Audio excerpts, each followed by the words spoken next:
Well, God, I thank you for today. I thank you for this conversation that we're about to have about, Africa and about what Queen Desta does. I just pray that you give us wisdom, and I just pray that you give us understanding in all we do. In Jesus' name I pray. Amen. Um, all right, let me read couple comments here. And I see some people are joining here as well. One thing you can tell us, let us know where you're watching from. If you're here in Africa, let us know your country. If you're outside of Africa as well, let us know where you're watching from. It will be amazing to just know how many people and how many countries we have watching us here today. All right, without wasting time, ladies and gentlemen, let me take this an opportunity to welcome my sister, Queen Desta. Hey, what's up? Hey. How are you? Well, I'm doing Finally, fine. years later. Finally, we are seeing each other. I've been trying my best to, to avoid video calling you because I wanted to see you first time, maybe here or in another program that we've been talking about. Yeah, for sure. Wow, nice to meet you. Same to me. It's nice to meet Yes. you. It's our first time. DMs are full. Meet Swahili Nation. Meet Mika on the side. Okay, guys, I hear you. So I'm happy to do this. Yeah. Well, the feeling is mutual, and I'm really glad that finally we have this moment to talk. And I know we'll have, many more moments to come. But me and you, we know the struggle that we've been having, to have this moment right now. You're a very busy person. I am very busy person. Very busy. It's always been hard. And today, one thing that people they don't know that I just texted you maybe 30 minutes before 9 p.m. And I'm like, hey, you need to do this. Well, I really appreciate for your willingness to come. Straight to the point. I would really want to know, your name, who are you, where you're coming from, and whatever that you love for people to know you. Maybe for those who have never seen you before, you can go ahead and share. Wow, thank you. I have to begin by saying I'm so happy to see you enjoying Ethiopia as much as I do, because for those who don't know, this is my second home. My name is Damaris Jenga. I come from Kenya, and currently I moved to Ethiopia. This is where I live now. Wow. Yeah. I saw that. I saw that you moved to Ethiopia, and I think a lot of people might be wondering why you moved to Ethiopia. Okay, before moving, I used to be a traveler. So my business was to be a travel blogger. And then the major reason why I decided I got the thought, you have already figured out how to travel around different countries and stuff like this. You need to have one place that you can always call home, a place your bed is waiting for you and stuff like this. Then I thought I wanted something different still. I'm not traveling, but still this is not my familiar ground. And of all the countries I had gone to, the most that I found was enough challenging for me to put me on the move all the time, to enjoy their culture and their people, was Ethiopia. And that's why Ethiopia won. That's really beautiful. Let's flash back a little bit. So your name is, you said Damaris, right? Yeah, my name is Damaris Jenga, but my channel name is currently Queen Desta. Before it was Damaris Jenga, but I changed it to Queen Desta. All right, we're gonna get to that, but I want to know the meaning of Damaris Jenga. What's the meaning of your name? Okay, Damaris means calm, loyal, and happy. Then Jenga means build. Damaris means calm, loyal, and happy. Okay. No, Jenga that's you. Jenga means build and inspire people. Oh yeah, Jenga, exactly. And right now, I know your channel. I first time I discovered you, you're using the name Damaris, but right now you changed to Queen Desta. And why is that? Well, all my life I wanted to change. I was always looking for something that is just beyond Damaris Jenga, and I knew my mission on earth is bigger than just my name. As much as by the time I was starting YouTube, I was chasing what was satisfying for Damaris Jenga. So I felt a bigger mission beyond my name. Also, as I traveled, I got to learn that actually pronouncing my name is not the easiest thing. I wanted something that people can easily just call me and we are good to go, you know? And then I came to Ethiopia, especially Ethiopians, Damaris is so hard. So the first people that hosted me, they were like, "What's the meaning of your name?" And I was like, loyal, calm, and happy. Then they were like, "Okay, we're gonna give you Ethiopian names." And then they gave me Desta, which means happiness. And I was like, "We are going with it. We are running this," and that's how I came back to Desta. Well, that's really special. That's really special. I'm gonna need to find an Ethiopian name as well. But that Desta, it's really it's beautiful name. And why Queen? Oh, Queen, because before I even changed, most of like my loyal subscribers, when they write to me in my DMs and like emails, they would call me Queen D. Yeah. So I felt that was like joining up together, right? And of course, it's good to believe that I am a queen that I am. Now plus Desta still maintains the D. So you see, I was like, I think it's the same thing, right? That's what's up. That's what's up. Let's move back again. So while in Kenya, you're born there, you grew up there. What did you study? And as you're growing up, what was your passion? I want to know what led you to start a YouTube channel and when you started. Okay. I was born in a town called Nakuru. Have you been to Kenya? Have you been to Kenya? Not yet, but Kenya is my home, so I'm going there very soon. Okay, you're welcome. I was born in a county called Nakuru, which is like 3 hours drive away from Nairobi. I studied mathematics, computer science. That's what I graduated in. Yeah. Okay. That was what was my profession. But all along my life, something that is consistent is a very ambitious girl, and then who also loves adventure, not just ambitious on chasing her dreams and stuff like this. When I was in campus, I started competing to swim. I became a competitive swimmer by accident, actually. And then I started competing with Ugandans, Tanzanians. Then I was like, travel life is amazing, you know? Then when I finished school, I couldn't join the Kenya team because it has a limitation of age and stuff like this. So I knew maybe my travel dreams are over until I met someone, who we were to start a YouTube channel together and do travel. Then they were skilled in like all this videography. They had cameras, they had everything. So my business was just to be the image of the channel. But when we shot the first video, it didn't go successfully. This is in 2018. So, but I had already loved the idea of, wow, there are travel bloggers, they exist. I watched several and I was like, you know what, I'm going for this. So then kept chasing. And then 2020 and 2021, I have to say, were my successful years in travel, minus COVID. Like ignoring there was COVID. Yeah. Wow. You say to draw back a little bit, you say that you started to swim by accident. What do you mean by that? All my life I never knew how to swim. I was just like, I was just like Mika saying, I'm gonna drown in this. You got me. I need to overcome that.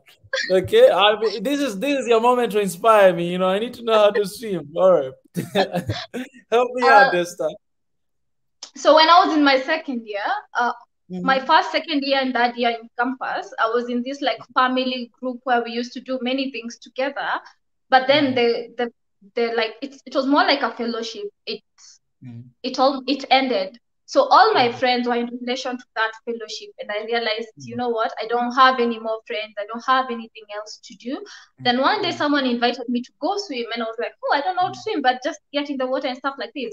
Then it was so embarrassing for me that I'm getting in the water. Kids are doing things I can't even do. Then I was like, you know what?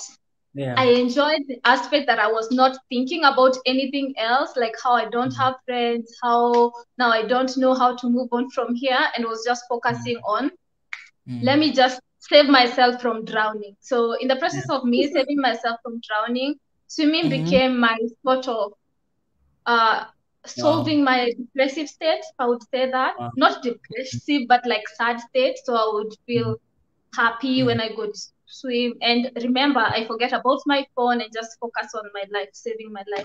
So in the process, I became so good without my knowledge until the school announced they want to recruit new swimmers. Then I was like, you know what? Let me go try. And I went and I found I was like among the best girls, especially for butterfly stroke. And that's how. Oh, well, so someone here say maybe this is the destiny. Damaris can teach Mika to swim. That would be we should do that. You're in Ethiopia. You know what I'm saying? But you know, man, you know, I'll be shouting. Oh, I don't know if it's a good idea. Oh my goodness. Oh my dear Lord. Wow, that's very inspiring. You know, I've been scared of water for a long time. Ever since I was a little kid, you know, up to this time. I tried to swim actually. I tried to learn at some point, and I just have this thing that I cannot trust water. Like I just can't trust water. And you know, a couple years back when I was in Korea, one of my close friends, you know, he died because he was swimming. Like we went there as an exchange student, and he died outside, like, abroad. So he had to come back home as a dead body. That even added another thing to me that, you know what, you know, I don't want to. Can I tell you something about that? After being a really good swimmer, I became a big darer when it comes to water. So to a point, like we go to the ocean, I'll be the one swimming the farthest end. We go, there's a cliff to jump, I'm the one leading in the jump, stuff like this. To a point, I started getting scared of, I know how to swim, but that would actually kill me until I had to. Now I have like a little guard, not just taking risks. I saw the reality when I saw someone drowning, and I almost jumped without knowing what is happening with the water situations over there. So drowning is for everyone, not just for those who don't know how to swim.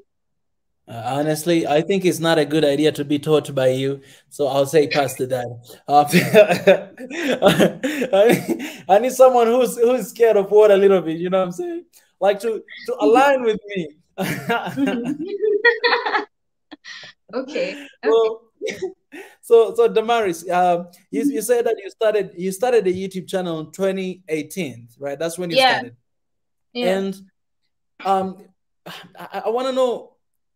Okay, like did it happen that you just started, or someone inspired you, you know, to start what you started? And how did you know that I want to do this kind of content, like traveling content? Well, it was so, I don't know how to say. You see what people say, that every person you meet in your life is not by accident. It was something close to that, because the person who introduced me to was unfortunately an ex. So that time we were to do couple content. God bless you. Yeah, but that's a good guy. Okay, I'm sorry. Yeah, so that didn't happen until you go to the ground and you realize what you're imagining is not what the work it entails, you know. So after that, I had so many things to figure out. Remember, the other person had all this knowledge about handling camera. All I had to do is to be on the camera, like to be short. Oh, that was all my business, yeah. But that didn't come to life. But I had fallen in love because as we were getting ready to start together, I was practicing and watching other bloggers and other YouTubers, what are they doing and stuff like this. I watched, around that time, I watched Miss Trudy a lot, I remember, because she was also starting, and I was seeing her footsteps and stuff like this. But the learning process started after 1 month. I got a burnout and I had to stop for like 4 months. So came back in 2019, a broke girl. So I still know I want to chase traveling. And then I traveled within Kenya for a long time, reached out to a few brands here and there, and those some were willing to help this lady who had below 1,000 subscribers. Then things ended up happening. I think also, I think for me, I'm still in a journey of still finally figuring out exactly I'm still in that building process, if I Yeah. would say. Yeah. That's actually a beautiful place, because that's when you get to do all kind of stuff, you know what I'm saying? Like go everywhere to find what you truly love, to focus on. That's really beautiful stage. I always enjoy, Yeah. being in that place. Mm-hmm. Well, I just had it. Okay, I had a question, then I forgot. Were you Okay. born like this? Were you always very talkative? Because I've seen your videos and you are such a perfect talker. You know what I'm saying? Like you talk that people, like I can stay there and just listen you again and again and again. You never run out of words. So is this something that you're born with, or you developed as you started being, a public figure? Wow, public figure. This is the first time I heard that. But Wow. You have a lot of fans, you have a lot of people who are following you, a lot of people who are cheering for you. Come on, man. You are a public figure. thank you, thank you. I would say I'm an extrovert and I'm an ambivert. I can talk, but lots of talking has come from me creating content. If we meet Yeah. personally, Mm. you would realize I'm more silent than I am on video. Wow. Yeah. Yeah. Yeah. And also let me also explain this, because as we do content also, most of the time it involves also us giving information, right? So Yeah. when I Yeah. meet people one on one, most of the time I also enjoy feeding from them, hearing them talk, asking them questions, stuff like that. Yeah. Mm. Mm. So I'm not That's amazing. I don't know if it was, but no, I was not always a very big talker. Yeah. That's incredible. That's incredible. Well, why Ethiopia? I love Ethiopia. Why Ethiopia? Mm. I should ask you why Ethiopia. Come on. You No, have tasted Ethiopia is Africa. the sweetness of Ethiopia, and you ask me this question. Because no, because I'm telling you this because this is kind of question that I get a lot from my people back home, you know what I'm saying? And I believe there's a lot of people, from Kenya, they are asking you, not even asking you, but some of them are criticizing you that why Ethiopia? And even though, side note, I know that you have a baby boy from Ethiopia. That's another story. I'll ask you very soon.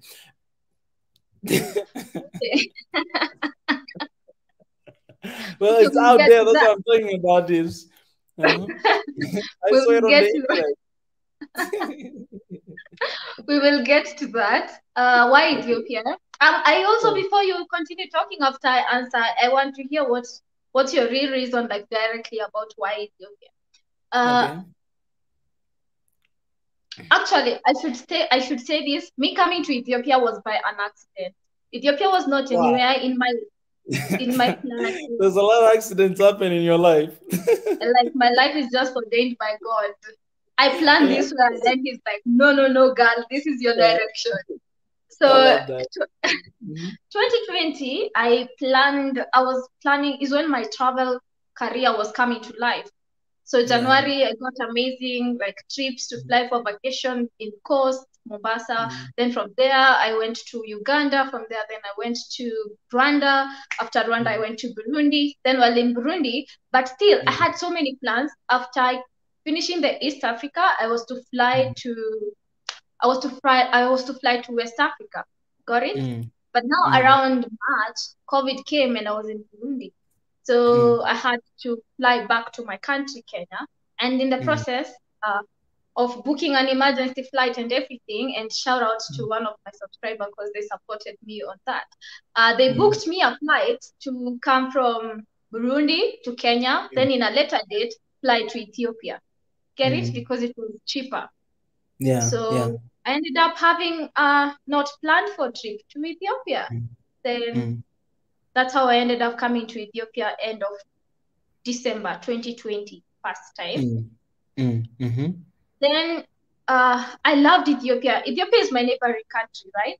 But I Mm. never knew how diverse and different and rooted they are to their culture and who they are as a people, even Mm. compared to my country as well as your country. So I really fell in love with that. Then I met Yeah. very friendly people that showed me so much love, hosted me. I am amazing people here in Ethiopia till I was like, what if humanity still exists, you know? Yeah. Then I started loving the aspect of being one of the people that say positive things about this country, because as well as we are talking about positive things, also negative things occupy a big percentage. In the process, I was coming here maximum, imagining I'm staying for 2 weeks. I ended up staying close to almost 5 months, which I can foresee is going to happen to Mika. Anyway.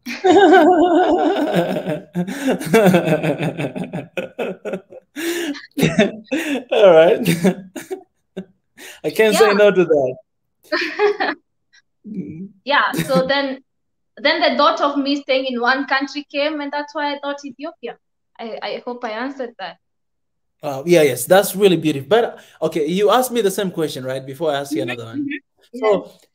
So for me, I want to use the same one you used by accident, but I'll say this, that when I started to do reaction, I started mainly doing for Tanzania, Kenya, and I was doing between those countries a lot, right? And then one day I just came across this one artist from here, Ethiopia. I saw the song and then I listened a little bit and I loved it so much because it was kind of like Kenyan or Tanzanian music, the beat and everything. So I was like, you know what? I'm going to go ahead and try to do this reaction. I did reaction for that song. If I'm not mistaken, I think it was someone Giddy, if I'm not mistaken. After doing that reaction to that song, you know, the next day I'm waking up, you know, looking at the comments, a lot of people watched that video and a lot of people, they were commenting, you know, other songs. Like I saw, we want Teddy Afro, Rofnan, like people, they were just asking a lot of people. And at that time I didn't know anybody, right?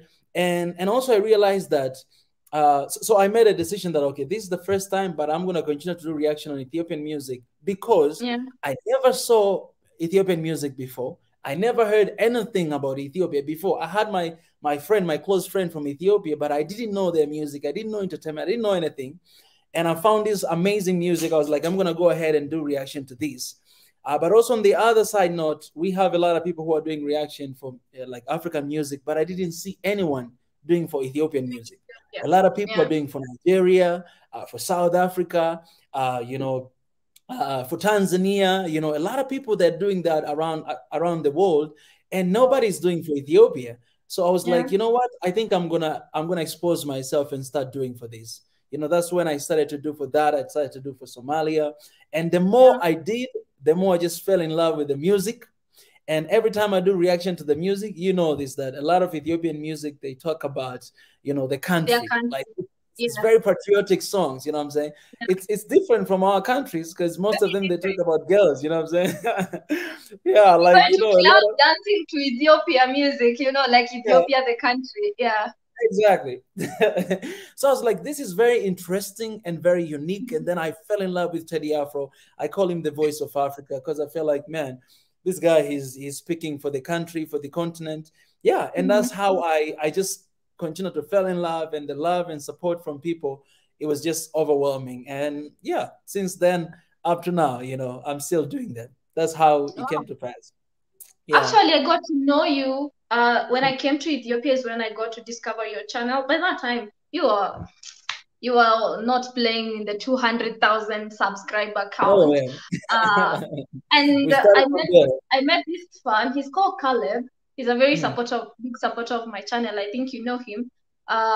He was like, I watched. By that time, you had not even started reacting to Ethiopian music. You were doing things about Swahili. Then he was like, do you know Swahili Nation? Because you're Kenyan, I'm interested in learning a little about Swahili and stuff like that. That's how I got to know about your channel. And congrats, you've come a good way, a long way. You work so hard. Amazing. I appreciate. It's it's a moment to acknowledge one another, and especially us as African creators.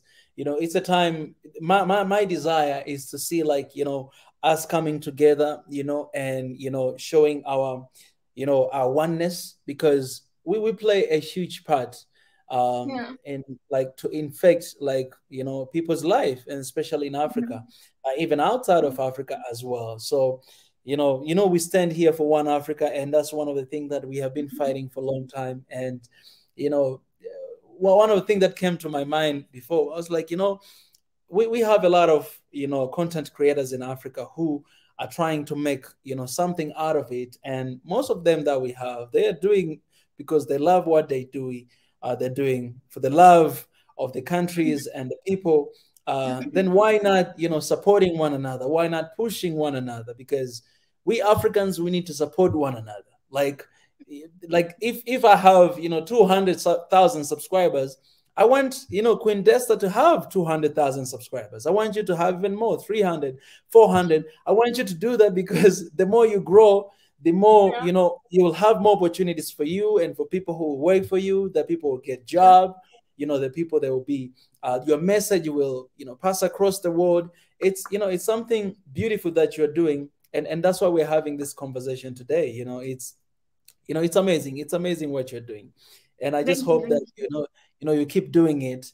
And in that note, there's a lot of things you're going through, right?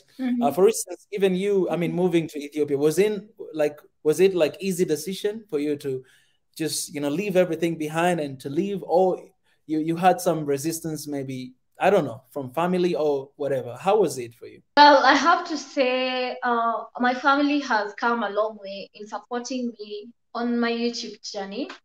Because as I told you before I even left the country to start doing YouTube, I told you when I started initially, I got like a really bad burnout. And at that point is when I was sure my parents will tell me, you know what, just stop this YouTube, stop it, and just go back to your career and chase your dream. But we talked about it, and they were like, you know what, you're going to support you. And I have to shout out to my parents. They are very supportive in the things I do. My mom watches every of my videos. She reads all comments. She will tell me, today you did not put that subscribe thingy that has the notification bell.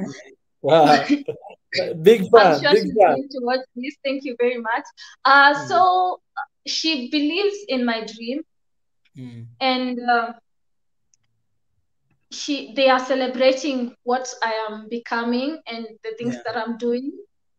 So it was not hard. The hardest part was actually me communicating the message. And the fear of what are they going to say. Apart from that, they believe in me.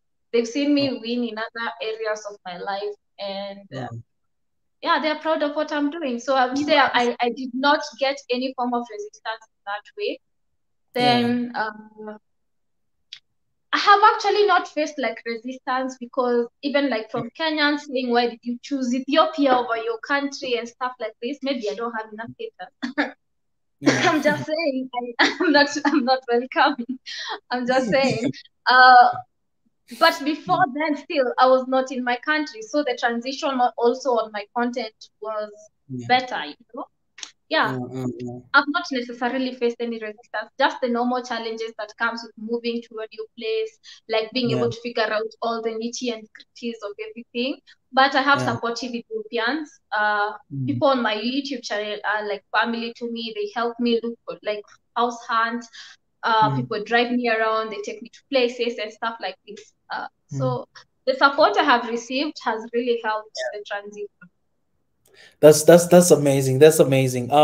What are the challenges you're facing right now? Like, what are those things that sometimes they're like, oh my goodness, I wish I was not doing this. Do you have something like that? And what are those challenges you're facing right now? This is interesting because I said it on my today's video, the video that I uploaded today. It is my biggest challenge right now is money. I just want so much money, be able to show the world all the awesomeness of Ethiopia. Yeah, not so much money, like just enough, just sufficient to be able to maybe take a ride to go to somewhere, stuff like this. That's also because before I was able to do it without having to think about settling and stuff like this. Now I have to think about settling. So that has to be a focus, and it comes with its own expense. Then there is also content that needs to be, we don't want to see you in your room, go out there. And also it's my wish to go out there and show people more things, Exactly. Yeah. So it's not like a big problem, but it's the more the better. I know you know this, the more the better. Yeah, it makes exactly.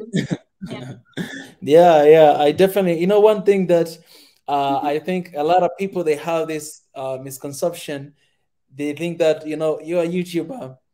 like you have like 1,000 viewers, 2,000 viewers, or 3,000, they think you earn a lot of money. That, oh, you might be receiving a lot of money. Something that misconception. I mean, a lot of people do have, and we were having this conversation before. We have been having this long time that, you know, what we do is it's a service. It's like a lot of people, they have subscription in, you know, Netflix, in Hulu TV, DSTV, you know, to watch things that they're watching. And you know, it's a moment to actually support African YouTubers as well, because, you know, they spend a lot of money to create, to make the content they're making. They spend a lot of time, and some of them, they even, you know, gave up their careers to focus on what they're doing right now to bring about positive change. And it's a rough road on YouTube. So, you know, why not supporting? If you have subscription on Netflix, you can actually have subscription on, you know, Queen Desta YouTube and become a member that you can give every month a certain amount of money. You know what I'm saying? And it's from like 2.99, 4.99. Like, you can choose anyone you want to actually support. And supporting her, it's actually supporting the message that she's trying to deliver. And that's my next question. What is the message do you want to give to the world? Like, what is your goal? What is that? Like, everybody who's coming to your channel will be able to see it. One, it has to be positive message about Ethiopia, and being a voice to bring out the truth. Especially, I have to say, around November, I was in Ethiopia, and I got the chance when, like, there was all those stories to do with the state of emergency, the West coming to Addis Ababa.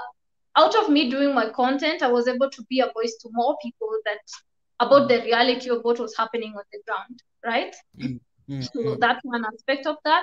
Second, I also want to show people that we don't have to, as Africans, we've been taught to dream and to think that where we should be dreaming about moving to is outside Africa. So I also want to be a message to people that you can come to one of the not very perfect country. Of course, there is no perfect country, and make things work out and be able to have an amazing time, as well as just show all those beauties about Ethiopia. I feel like places like Dubai have really been advertised a lot, and if we can play that part for a country like Ethiopia, it's good support. And I love this country, so it's easy to do. So you're very right. You know, you're very right. I've seen a similar content like that on Wodemaya's channel when he went to Namibia, and he was talking about why people, they go to Dubai. You can actually go to Namibia and see what you can see. Of course, there's tall, a lot of long buildings, but I think we are playing a huge part on advertising, you know, a lot of, you know, other places outside of Africa, and we're not really, you know, we're not really advertising enough what we do have in Africa. The content that you find out there, like the other day, I was really pissed off of this one. You know, I don't know if it's a white or brown guy who made a content about Burundi, and that video has been just 10 days. It has like almost 4 million viewers. I watch for all the minutes in that video, but a lot of things, it's just negativity from the thumbnail to everything in the, you know, in the video.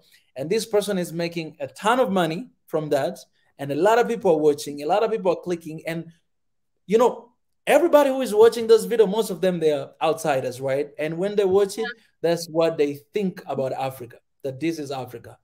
Kids, they don't have anything to eat. They just, you know, they just want to be sold.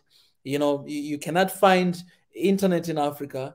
They're still using the old, you know, ancient time telephone. Like that video, it just, anyways, I just saw it and I was like, man, okay, instead of getting mad at this, so I made my choice that I'm going to Tanzania and then I'm going to Burundi. That's the choice I made, that I'm going there.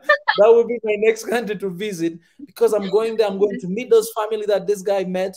I'm going to we're going to transform that story, that narrative. And it's amazing because people we have here, like this one family had like 8 different students, kids who they don't have anything. They earn like $10 or $15 a month. And so people here in One Africa, they're like, you know what? We are going to send those kids to school. So actually, we're going to send those kids to school to change the narrative that this is what you saw, but this is what is happening. As African, we are going to do this. We're going to change this. And that's exactly what you're doing for Ethiopia. So I want to applaud you, you know, for that. And I hope you guys who are watching here, you can support. Yes. Yeah, I have to say it's annoying. when you watch such things, and even worse, recently I met a traveler who reached out to me, and they're white, unfortunately.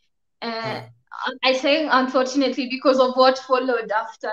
So then I was like, okay, fine, we can meet. Then we met, and then I'm like, what video suggestion do you have? And their suggestion was, let's go and show like the negative aspect, like genuinely trigger things to show negativity. I'm like, really? This is very controversial to even what I do, you know? Yeah, and that's how the collaboration never happened. It's ridiculous. And I heard the same story from Habesha Traveler before. It's but it's a time to take initiative, and that's why I'm talking to you guys, 132 people watching right now, and those who will watch later. Please support African YouTubers. And I mean, you guys, you follow, you guys, you see what they're doing, you see if it is positive, if it is negative, you guys, you see. Support your people, because most of the time those people who are sharing positive content, they don't have a lot of support. You know what I'm saying? Sometimes people, they just want to see negative stuff, they want to see crazy stuff. But support your people, because when you subscribe, when you comment, when you like, even YouTube logarithm, is putting out there for people to see more, of the content that you're providing. So please, guys, go ahead and do that right now. If you haven't done it, do it. I will share the link of Queen Desta YouTube right now in the comment section, and you can go and subscribe if you haven't done. Oh, Doreen, I see you. Thank you so much. Oh yeah, look at that. What was your dream when you were young? All right, all of us, when we were growing up, when we were a young kid, we have these dreams in our mind. What was your dream, and do you think you're living your dream right now? Okay, do you mean dream career-wise, or do you mean like dreams property-wise and possession-wise? In what way? Oh, I mean, like, I don't want to say career-wise, but I'm saying, like, for example, if I'm grow up, I want to become this person. I want to be this person. Not necessarily like doing something, but who you want to become. That's what I mean. Who I want to become. For me, that what I wanted to be when people were asked in school, like, what do you want to be? And people are like, I want to be a doctor. I want to be an engineer. For me, was one career that, okay. I don't know if I should say, but let me say, for the first time on camera, I wanted to be. Exclusive, guys. This is exclusive. Come on, ladies and gentlemen. For the first time in Swahili Nation. I like that. Yes. I wanted to be a sexologist. That was my response. Wait. Sexologist? Yeah. But can you elaborate a little bit? Actually, it's my first time to hear that word. Oh, okay. You see how there is a therapist, and the therapist and psychologist is all about the mind. Sexologist is all about the sex. We teach you about why you're not doing it right. Stuff like oh my goodness. Good Desta, man, you're funny. Oh. So that was inspired by me wanting to be. I always love, I don't know, there's an aspect of me that loves the not usual things. I love you honest, man. I love you honest. So you wanted to be sexologist, but like how, like what? Okay, how can I ask this? There's a reason that somebody wants to become someone, right? What was the reason behind? Like, how did you get to, I want to become this person? Okay, that's because I never wanted to be any of those normal things that people were saying they want to be. I was just feeling it's so normal. I wanted something that is different, Yeah. They can be mentioned and it's like, yeah, the sexologist, and it's making people have opinions and stuff like this. And as I've said, I love things that are like, he does that. Oh, like even now, if I tell people my business is to travel the world, they're like, so I think that is consistent. So one day I was reading a magazine, then I saw sexologist, then that's when I got the idea of sexologist. And then I was like, no. So I never said growing up, even to my parents, what I wanted to do. That is why this is very exclusive information. If you tell them, they'll cast demons out of you. You know, they'll be like, "Get out of here! Get out of here!" But so, okay, is it still your dream? Do you wanna? No, no. Okay, well, I don't. I love information, and maybe in the future something closer to. Somebody commented, say Damaris, the sexologist. You know, I'm still thinking right now if I should put that as the title of this video. Well, if it will give you views. No. Oh man, it's my first time actually to see this word, so I really appreciate. All right, so okay, since that was your dream, you know, growing up, what advice can you give to people who are watching right now? So imagine that you're a sexologist right now, and you want to give 3 advices. What is that? Can you give to us? One Africa. 3? Why are you taking advantage of my dream career for me to give guys tips? because I don't. At the end of the day, I don't want to pay money to listen to that. So I want to take advantage of it right now, before you start charging people money. Well, guys, I know a lot of guys that don't. Some of them might be hating me asking me this question, but I gotta ask you. Well, from what I hear is, well, it's good to abstain till you're comfortable. That's one of my advice. 2, do it willingly, like out of choice and not out of peer pressure. And 3, stay safe. Stay safe. Wow. Yeah.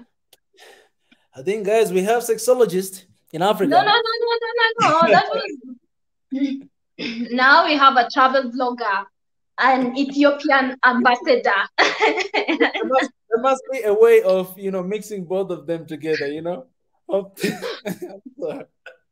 Well, I don't think my content has anything to do with that, but it's fine. We grow. Are you sure you don't have another, you know, secret channel just for that? No. Well, I'm not. Someone has said, Damaris is always brutally honest, always authentically herself. So I'm not gonna disclose about secret channels. Okay, let's. I appreciate that. I appreciate that. You know that's actually one of our theme this year. That, you know, in 2022 we want to be brutally honest with ourselves, and love in action, peace in action, love in action. So it's good that we are sharing, you know, a lot of things in common in that sense. Guys, I want to allow you as well to ask whatever questions you have for Damaris right now. I'm opening a page. If you have any questions, drop in the comment section, and then I'll ask Damaris right here, right now. But, you know, I think we should have said this before. About people are laughing about the sexologist aspect. It's very funny.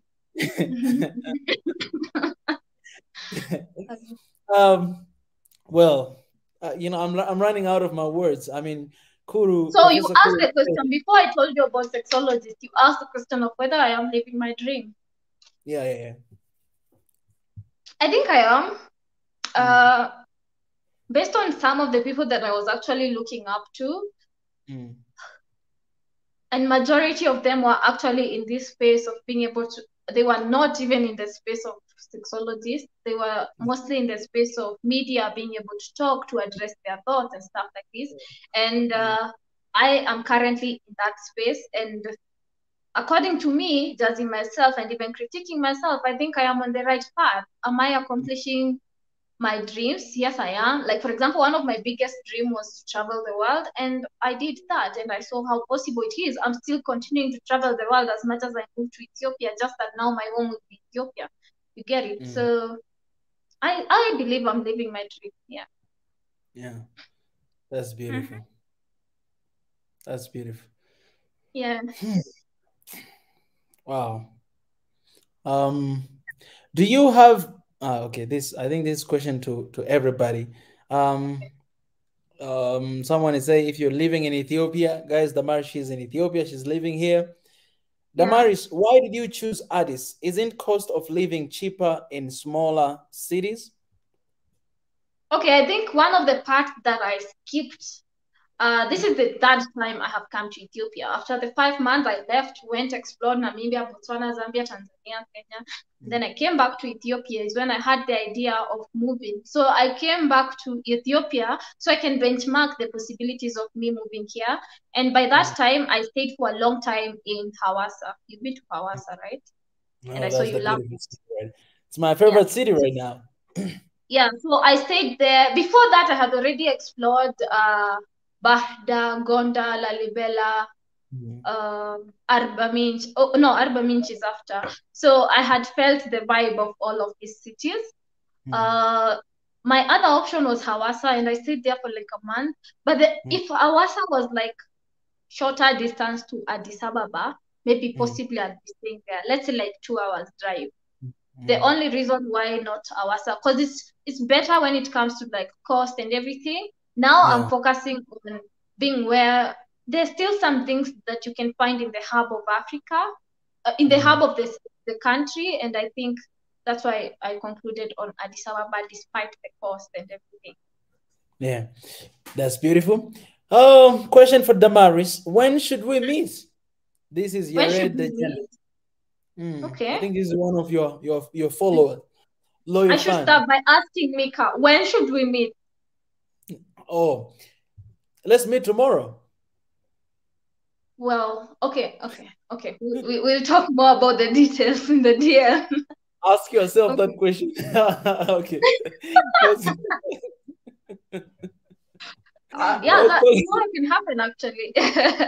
I don't know about the person and the meeting. Maybe they should write to me directly and then we can discuss on the possibilities and organize something. Okay. Someone is asking, I think all of us here say, do you have a plan to do a trip of African YouTubers to get together? Well, I thought Maya, who's like the 1 million guy, came and said this even on your channel that he's planning to do something like that for African YouTubers, right? Yeah. Or you Definitely, have definitely. other plans? You have plans for African YouTubers? I mean, I spoke with Tunacheki before, and that's Yeah. one of the issue that we were talking. Like we shared something in common when it comes to that. And when I was having conversation with Wedemaya, I wanted to raise that. And even before I asked that question, he already told me that this year it's one of the plan that they do. I mean, he do have. So it's something that, I mean, we all want the same thing in common, and the only thing that is left right now is just come together and do it. We just need to go ahead and do it. And we have Queen Desta here in Ethiopia, so she can host us definitely. Yeah, and I see you already have like big brands of Ethiopia, so and it will be easy, Yeah, it'll be very easy. Yeah. Well, Africa, yeah, Africa. I love Africa, man. Africa is amazing. Someone is asking me. Thank you for asking me a question. Hey, Mika, where are you and what have you been doing lately? I'm in Ethiopia and I've been loving people lately. Okay, what do you like most about Ethiopia? I think you mentioned this area. This is Sophie Abie is asking you. Okay, what do I like the most about Ethiopia? I like many things. Oh, I like many things. What can stand out? What can stand out? It has to be the people. The people. Yeah, for me, it has to be the people. Then other many reasons follow. What about you? What I like about Ethiopia, man, I don't know if this is very like common answer, but I think ever since I discovered my calling for Africa, so wherever I go and whatever people I see myself in them. Like, so if I see you, Desta, I don't see you as a Kenyan, but I see you as an African, just like my sister. So it's very hard for me to say like why I love Ethiopia, because I feel like I'm home, first of all. right? And I know I'll have the same feeling when I go to Burundi or to Kenya or to Uganda. I'll have the same feeling. So, I gotta say that. But if I have to give a reason, I think, Ethiopia is very unique when it comes to, they're very proud of what they do have, proud than anyone else I know, honestly, if I can be honest with you guys. And for me, that it really, like, it really resonated with me, because I love my country, and I've represented my country, abroad for a long time, for 9 years. And finding people who have the same heart for their country like I do, we just connected, So I think that's one of the things that I really love this place. Okay. Then I see this one. He's asking, what frustrates you in Ethiopia? Of course, except internet. You go first. What frustrated? No, I think, okay. What frustrated me in Ethiopia? I need to think about it, because I've been here for only 2 weeks, and you've been living your best life. Yeah, I've been living my best life. It's like, I'm in honeymoon phase. You know what I'm saying? Like, I know. yeah, it's like, everything is exciting. You go here, and there are people who are hosting, or people that I'm working with. It has been really okay. One thing I'll say is time. Time for me, I care a lot about time. If we decide to meet at 9 p.m., I will come there and I'll meet you at 8:55. Like, I'll be there 5 minutes before. That's me. I care about time. I keep time. But that's one of the things that I can say, so far, it's one of the things that I've seen, some people struggling with it. But, time, it kind of like, and not only here, I've seen that, in so many places here in Africa, keeping time. What about you? Me, I also have to say about the internet thing. I stopped being frustrated about internet once, because Ethio Telecom is getting better compared to the first time I came here. So nowadays I don't complain about internet actually. Something I've been recently frustrated about, if I go to different places, has to be when places, how do I say it and it doesn't come out like wrong? It's a petty thing, but it is in relation to time. Hotels processing my bill, cooking my bill, like I ask for the bill and it takes like the longest time before I ever get it. And I want to go and stuff like this, you haven't paid. This has been one of the things that has been standing out of late. Like when something happens today, the next day, I'm like, and it's in different places. Yeah, but it's a small thing, but that I have been, is my current frustration. Wait, I've noticed that, and this is how I solved it. I think this maybe might help you too. Thank you. I'm glad you've met that, so I am not the only one. I've faced that too, and for me, as well as I told you, for me, I care a lot about time, right? So this is how I dealt with this. I knew that if I ask for a bill after I eat, it's gonna take a long time. So what I do when they bring food, I tell them at that moment that, please, would you give me the bill as well? Because it will take a long time and I'll eat for like 30 minutes, right? So I tell them right away for them to bring bill, within that period of time. For that, then it'll be fine with you. Easy peasy. All right. I hope people are not getting offended here. Guys, brutally honest with one another. If you find any question, you can go ahead, because I see people are there's this that is asking, do you speak in Ethiopian language? For me, I'm not. How many words do you know? Shine. Well, I know. Okay. By the way, I like how he asked it. He said, "Do you speak Ethiopian language?" I like how he asked it. I'm always up to that. I know a couple words. Of course, I know, Amasaganalo. I know, man, I don't know. Every time people ask me this, I'm forgetting stuff. I know Malcolm Ken. I know, I know Konjo. I know Gomez. I know Mikubi Tafta. I know, I know Garatoma. I know. Okay, that's. Let me just say I know that. Then I dish. Nice. Yes. Yes, yes, Ah, yes, yes, nice. some of them. You What did about well. you? You did well. You did well. Thank you, It's your thank you, first thank time, so you you. did Yeah, well. yeah. Yeah. 2 weeks. What about Mm. you? Do you speak? Yes, I speak Amharic. Hey, Wow. Betam Toro, like tinish. I'm joking. I just talk small.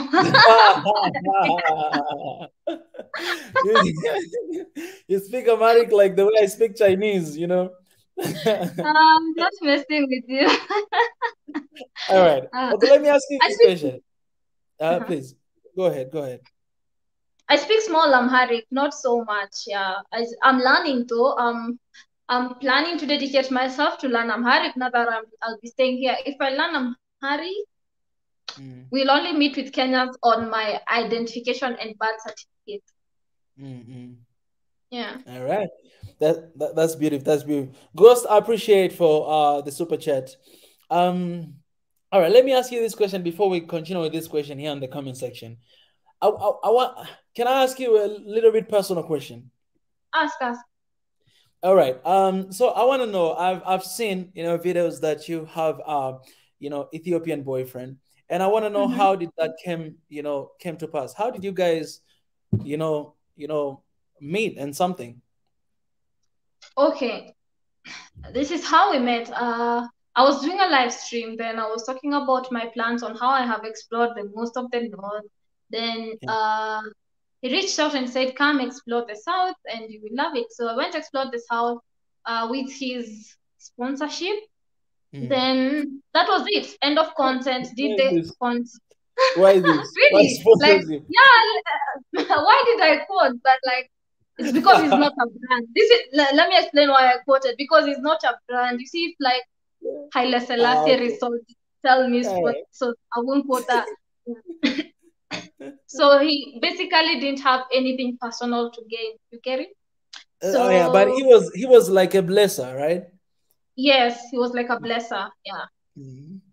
After that, I uploaded the video. After almost my time to leave Hawassa is almost over. Then in the Mm. process, I got, you know how YouTubers can be with their titles, and I wrote, might have found my soulmate in Hawassa, and then that triggered most of my subscribers. They were like, yes, go ahead, try and become lovers and stuff like this. Then, Yeah, uh, yeah, then I yeah, continued enjoying seeing the possibilities of that, but we yeah. came to the conclusion that that's not possible. Oh, so you guys are not together? No. Oh, oh, all right. That's Yeah. hmm. If you Let's watch talk. my Valentine's video, I did explain so that people who were Hmm. hoping I'm here to get married to an Ethiopian boyfriend will understand I just genuinely love the country, not Yeah. a specific person. Yeah. Oh, that's really good to hear. Um, Mm-hmm. well, maybe we can take a moment of silence for. Mm-hmm. And read the comments and read. Yeah. Oh, there's a question here. What do you, Desta from Doreen, what do you love most of your YouTube experience as a content creator? It's for you. Yeah, it's for me. I'm just taking a minute to think. The thing I love the Yeah, most is the experiences I get to experience, and yeah, the community that I get to build. Because Jester buddies are supportive, amazing. They fight mm, for me in the comment section. They give me ideas. They support me financially. So yeah. I'd say experience and the community that I get to build. What about Mm. you? What's your best experience as a content creator? Um. Well, I think, I think this right now. Where I am right now, and it gave me an opportunity to meet amazing people, Yeah, including this and so conversation that I many have right now with Desta. I think if it was not for YouTube, maybe we'll never, cross path, yeah, having this yeah, conversation. But I've yeah, been meeting a lot of great people on this platform and even outside of this platform. And it has been overwhelming because I love people by nature, and um, you know, and this platform, it helped me to build a family, people that I can call family, people that we always work together and we've never even seen each other. They're far away, somewhere there and there, but we're working together, right? So it Yeah. has been amazing having, online family, but at the same time, it's not just online, but it's like family, you know what I'm saying?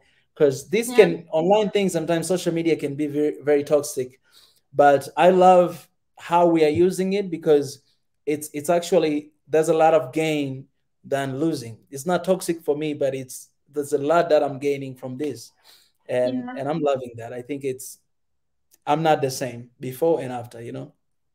Ah. Yeah. Somebody's asking this. What do you think of No More Movement, and have you met with Helmera Aregawi? Is that my question or your question? Because I don't Oh, know who he that didn't is. specify, but I think this is both of us questions. Let's start with you. What do you think about No More Movement? Well, this is one thing that really gave me pressure, if I can say small pressure, when you Mhm. are there big on preaching on hashtag no more movement every day, you're live streaming talking about this. And now Yeah, because I don't, at times I shy away from being too political, especially on yeah, things that are getting political. yeah, Because okay, it's something I'm trying to see the balance between my fears and sometimes the reality that needs to be said. So yeah, around that time, when the hashtag no more movement was coming out, you were very loud about it. And then yeah. I was silent. So people would come on my channel and be like, can't you see other people like Swahili Nation are talking about hashtag Yeah, movement? people And they I was always do like, that. Yeah. Mm. yeah, but I'm a supporter of the hashtag no more movement. And sometimes I was doing things that is advocating for hashtag no more by showing what is reality on the ground. Just that I Yeah, was not using the hashtag because at that yeah, moment I was also trying to fully understand what it entails and stuff like that. exactly. But Yeah, I I believe in, especially if wrong information is being sent out there, if things that are causing diversity, not unity, wherever, then hashtag yeah, no more movement any day, every time. yeah. Yeah, that's the thing that I think sometimes audience they have these expectations on us. We are not called, I mean, we have different callings, right? And some people they just don't like at all to engage themselves with anything that seems to be political. And and they have right to do that because we don't have the same calling, and we don't have Yeah, the same passion, even though we might be doing kind of like similar things. So I think we'll get there one day. People will understand that this is just it's different interest, and I just hope that our people will respect that as well, because yeah. I've seen other other YouTubers as well, talking about the same thing. Yeah, and I think it's very important to know that. Yeah, Mm-hmm. somebody's asking. I think it is. Ah, okay. Or maybe the same question to me. I was asking. Okay. What do I think about no more movement? Again, as I always say, for me, I think it's beautiful, and nobody reached out to me to join no more movement, or nobody asked me that, Mika, can you hashtag no more when I started? But I did it because I believe that it's a time to say no to exploitation, but also Yeah. within the continent and what we are going through in the countries, right? Bad leadership, corrupted leadership, and all this stuff. It's time to say Mm-hmm. no more. And that's why I started to hashtag as well. Now I'm not doing it anymore. And not because I stopped, but because, I think I raised my voice enough about it.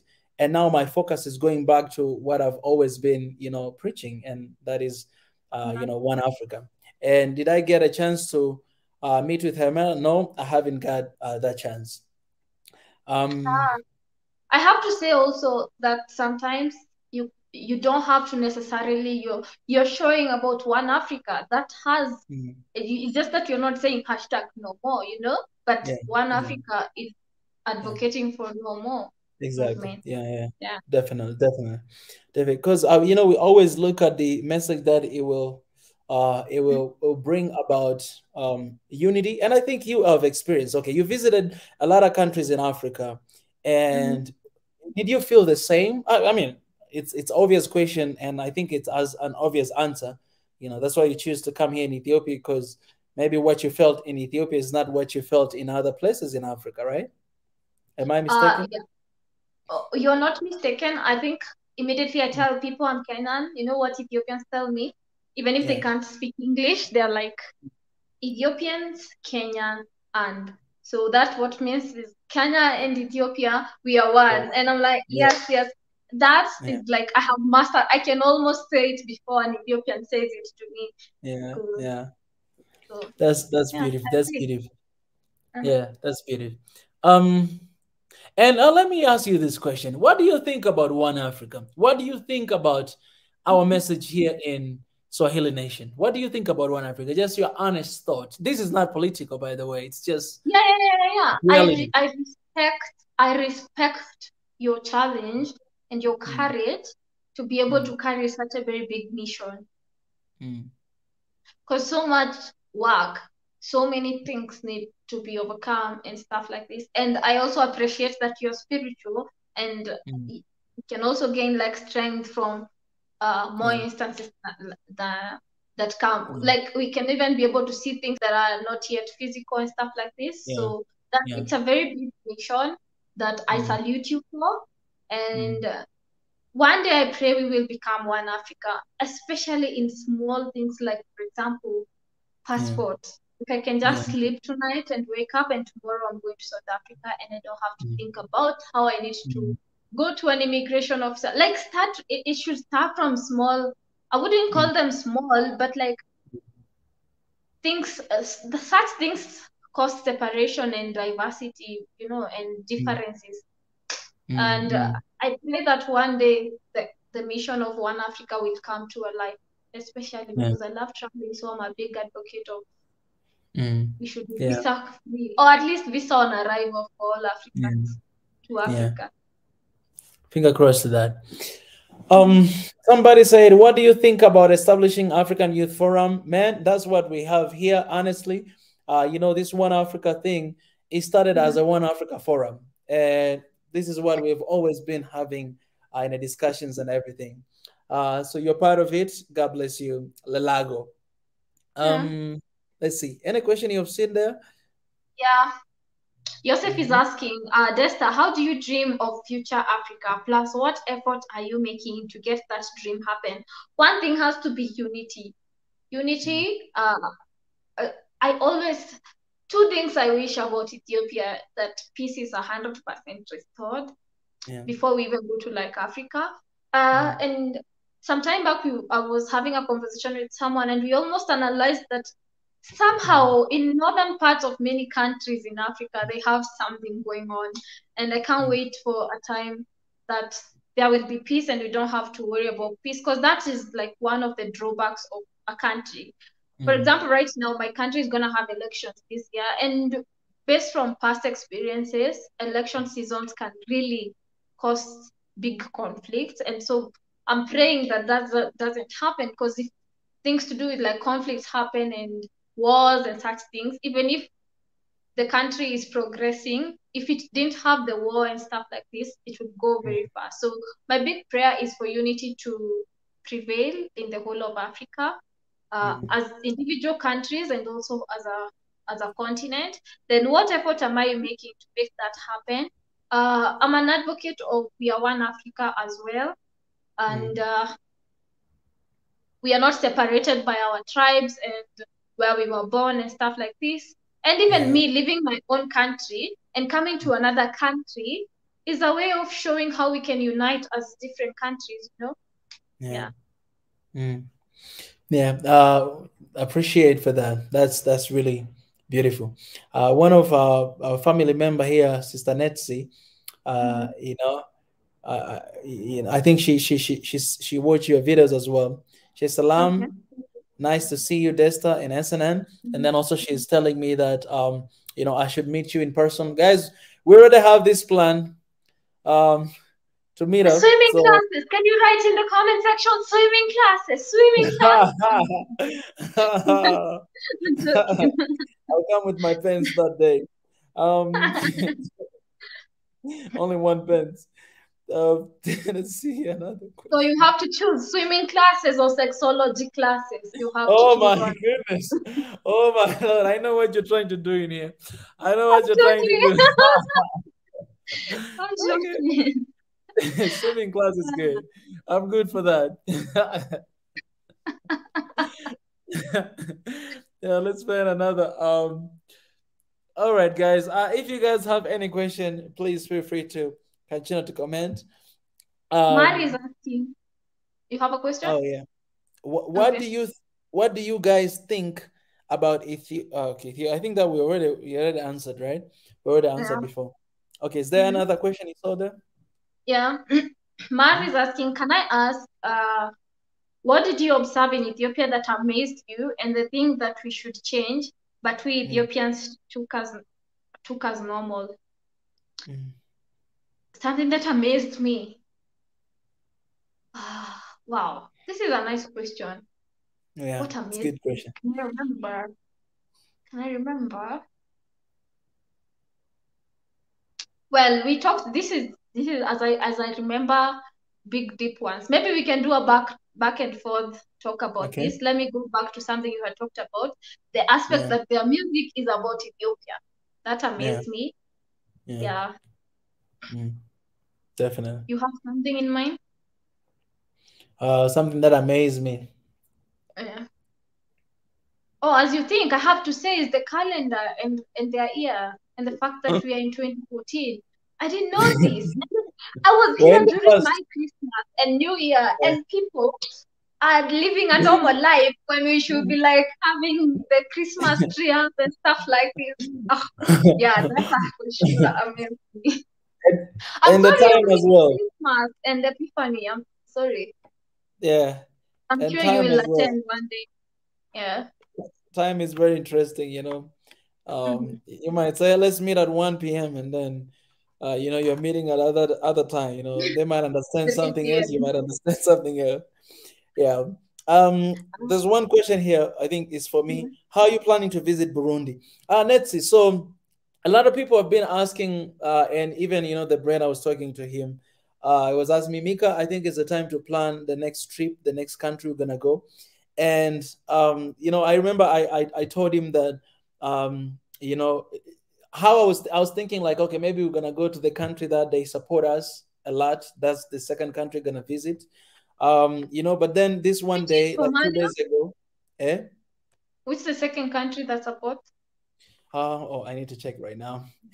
Let me check right now. I haven't checked for a long time. But then that's not the case anymore because I really want to go to a place where, our God is leading us to go because He must have a purpose for us to go to that place, Mm-hmm. right? So, Yeah. the other day I was looking at to answer your question first. Mm-hmm. The country here, well, the first is Ethiopia. The second is US, and I think that Okay. is as well Africans who are in the US. And it's, Yeah. it's strange. And then the third is United Arab Emirates, and then Mm-hmm. Saudi Arabia, and then Canada. Those are top five countries. Dang, where are other African countries? Anyways, um, so the other day, I was watching this video about Burundi, and Mm-hmm. we did live stream about Burundi the other day. You guys, you can check it Yeah. out. And when I was I saw doing, that. when I was talking about that, I Yeah. I couldn't finish watching that video. At the Mm-hmm. middle, I just started to cry, Yeah. cry weeping, and then I found myself just praying for Africa, and that's when I knew that okay, my next country to go, it's Burundi. So how do I plan? I mean, how do I go there? The moment I finish my mission here in Ethiopia, I'll go back, to Tanzania to visit my family, and then I'll pack my bags, going to Burundi.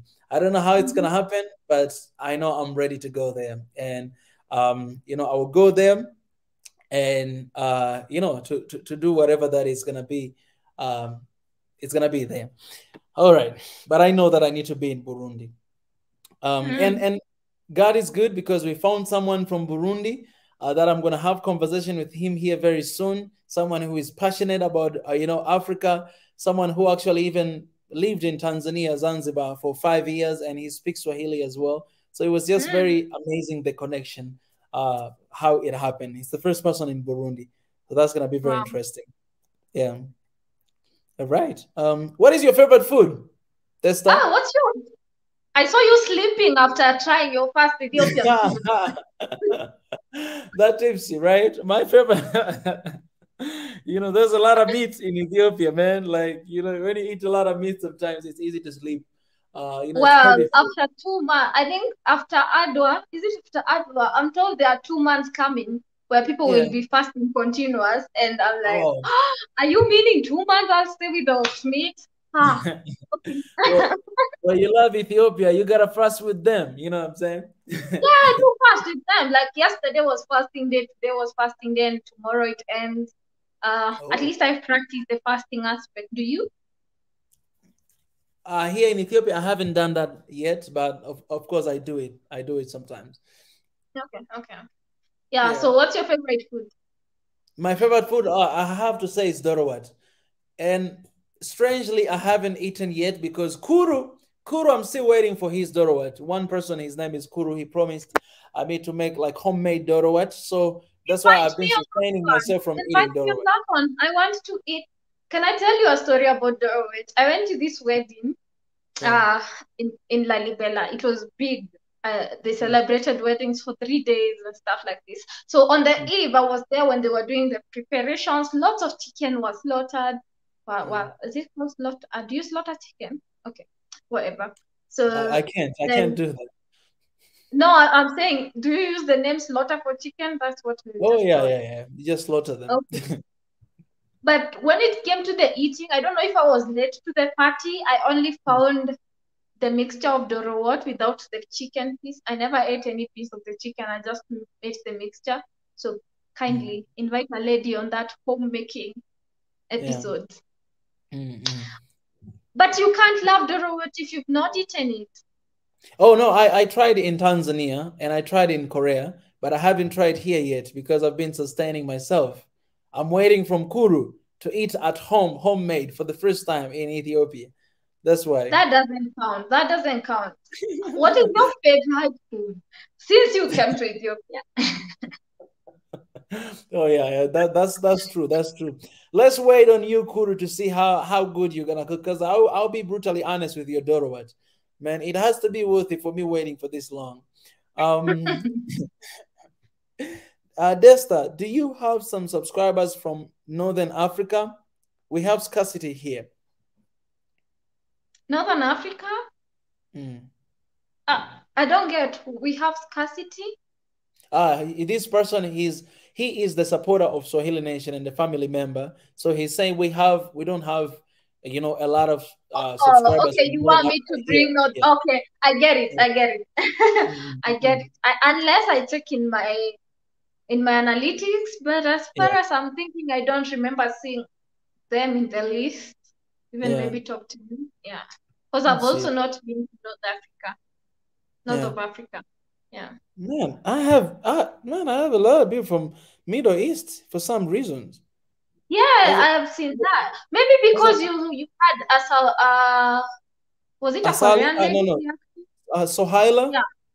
But that was a long time ago, It was a long time ago. I haven't had her recently.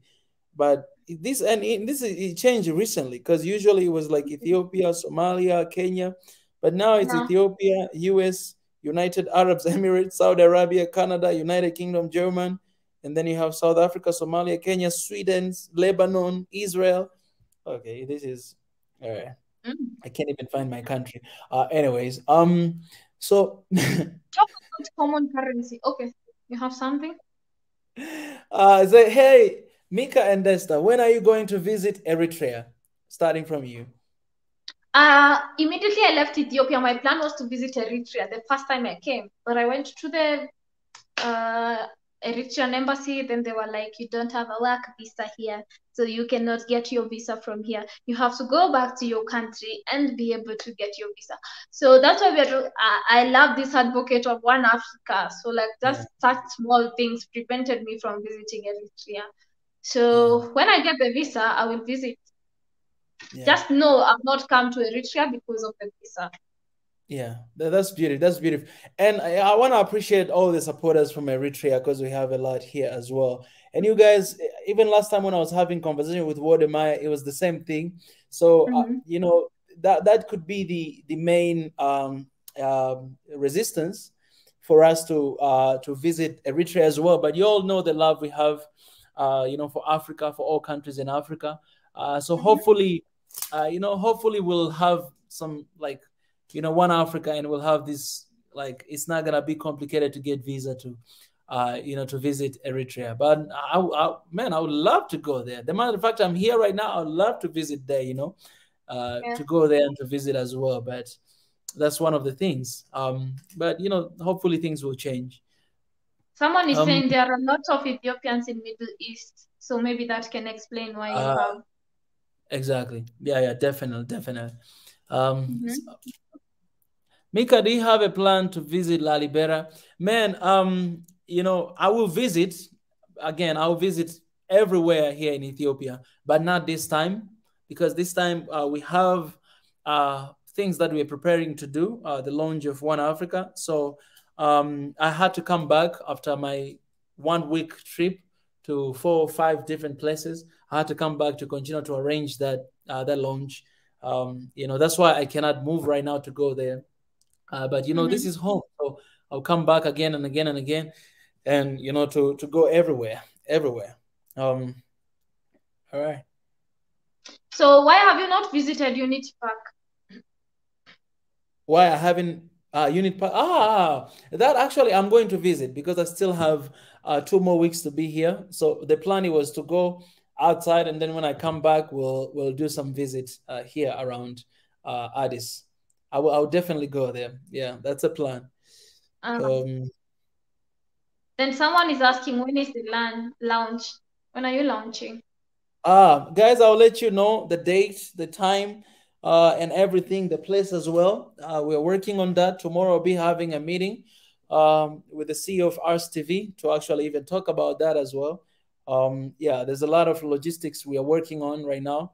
And I'll let you guys know. All of you guys will be. I hope we're not gonna have like COVID restriction, something. But definitely, I'll invite you, Desta, as well, to come there. You know, I'll be happy. You know, I'll be happy. I appreciate. I Njoki appreciate Zenga, Robert for the super chat. Yeah. Yes. Yeah. Wow. Amazing. Loving this conversation, actually. Oh yeah. So okay, let me give you this a chance. Any question you have for me? Shoot. Any question I have for you? I'm preserving the questions that are exclusive for my YouTube. All right, there are those preserve them. But I have this new episode that I'm calling Guna with Desta. So where we're drinking Guna and talking different aspects of an individual. So I'll be glad to host you over there and ask you juicy questions. But what has been your best place in Ethiopia so far?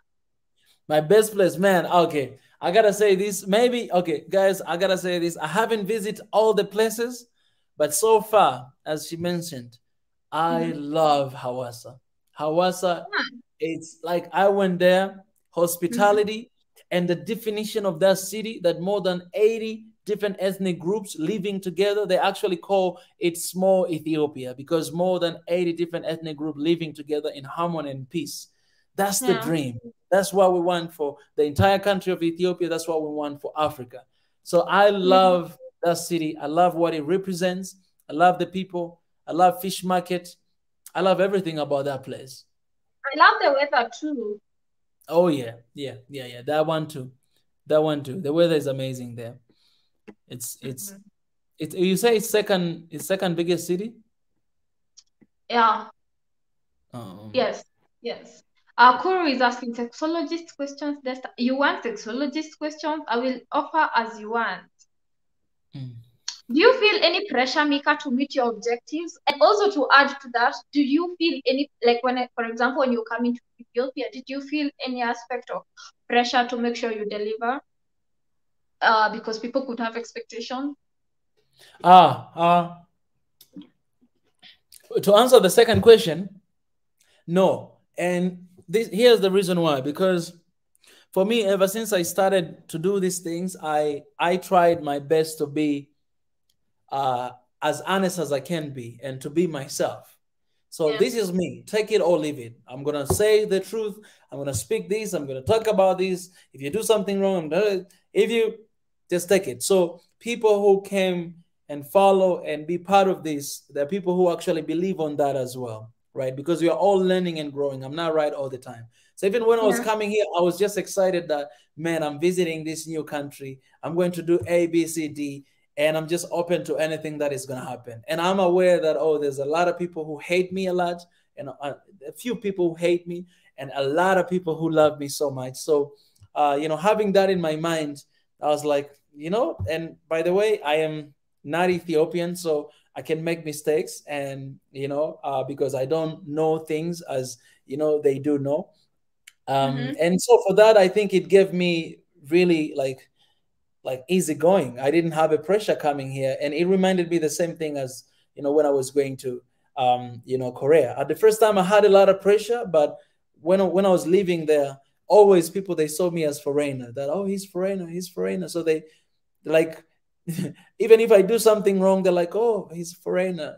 Like you have that a free pass, right? Coming here is different because I'm African and I feel like I'm home, but I never had that pressure because I think like people that I have them close to me, they never like give me that pressure. Apart from just other people that like I don't even know, right? They always, you see all this pressure, like comment in the comments, say, why are you not talking about this? Why are you talking about that? Why you should be talking about this? You should. But people who are very close to me, they never give that pressures.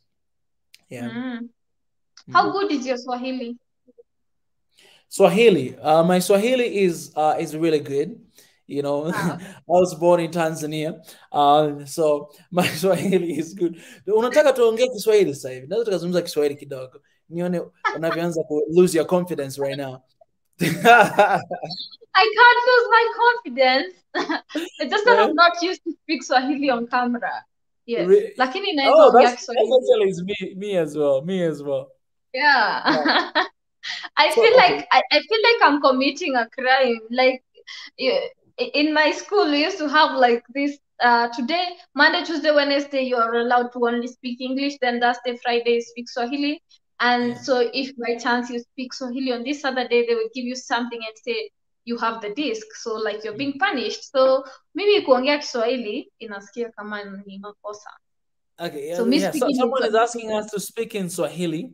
Someone say, man, speaks Swahili like a real Tanzanian. Okay, man, someone is asking us to use Swahili a little bit. Maybe let's use Swahili a little bit, because one of our mission here also, we say Swahili Nation, Swahili to the world. It's a language that we want all Africa to use, because it's a language that was used in Tanzania to unite 121 different tribes to become one, and we're living in peace and harmony. We don't have anything, to these things. Is the language that Kenya, they're speaking, some parts of Uganda, Rwanda, Burundi, Congo, Somalia, South Africa, they're learning Swahili right now. Right now in Addis Ababa University, they just introduced, they'll be, teaching Swahili and uploading to that. Man, that's a big milestone. They want you to teach Swahili? Yeah. Oh, actually, you have another person who can also qualify to be like a lecturer too. I teach Swahili. I'm a Swahili teacher. I teach Swahili, Desta. Yes, I'm just pitching my chance here. Like tell them, someone else. Okay, let's say this. Anything you want to learn in Swahili that you don't know. Yes, that we can teach you. Yeah. Then someone is saying we did say Hausa is the second biggest city, but they're saying no, Adama Mekele and Bahda are bigger. Okay, thank you for the correction. Thank you for the correction. Let's speak Swahili a little bit. Forget about the questions. Speak Swahili a little bit. So mambo vipi? Okay. Sawa, tuongea Kiswahili. Naipenda accent yako. Una accent. Accent ya Watanzania tunapenda sana accent ya Kenya. Ukweli, na mimi nafurahia Watanzania kwa sababu Kiswahili chao lazima ukumbuke ngeli. Hakuna mchezo. I will say something and you will laugh because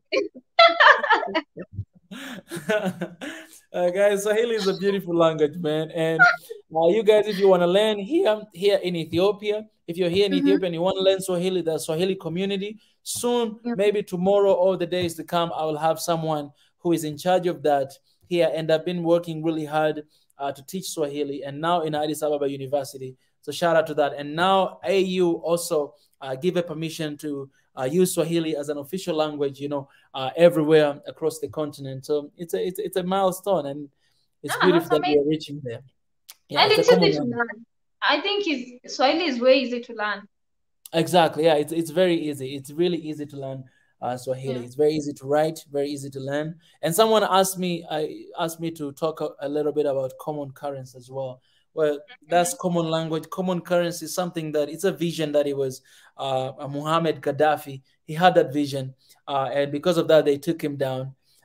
But Yeah. it's something very necessary to think about, and not even to think, maybe even to act on it, because it will easing a lot of stuff, like the thing we're talking about visa, but even for the currents as well. And I know there's a lot of fear because of the difference of currents we have in different nation. But I hope, Yeah. okay, if you want to keep our own currents, keep our own currents. But I hope we have one currency that will unite us all, right? We Yeah. we don't have to use dollar or euro, but we can have an African currency that we can use anywhere we go. So we have in our country, like if in Tanzania I have my own currency, we have that as well that we use across the continent. I think it's something that can work, and East African community is working on that. Hopefully, they'll be able, to reach to an agreement very soon. Now we have a common passport, so Yeah. it's easy to go to But it's Burundi, to different Rwanda, to strength, I Kenya. think.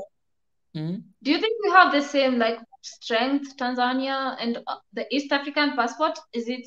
No, its strength is not the same. For example, you needed a visa to come to Ethiopia. I do not. Yeah. Yeah, Yeah. I think because Ethiopia is not yet in the East African community, but is No, the I'm dream. talking about our strength. Like when I am in my head, I'm thinking when we say we have the same. Yes, our Yeah, passport is East African. Is it community? yeah, East African community Yeah. passport. Mm, Yeah. But mm. the strength of each passport is different. It still operates like a Tanzanian, an Ah, Ethiopian. oh Yeah. yeah, yeah, yeah. That in the whole, yeah.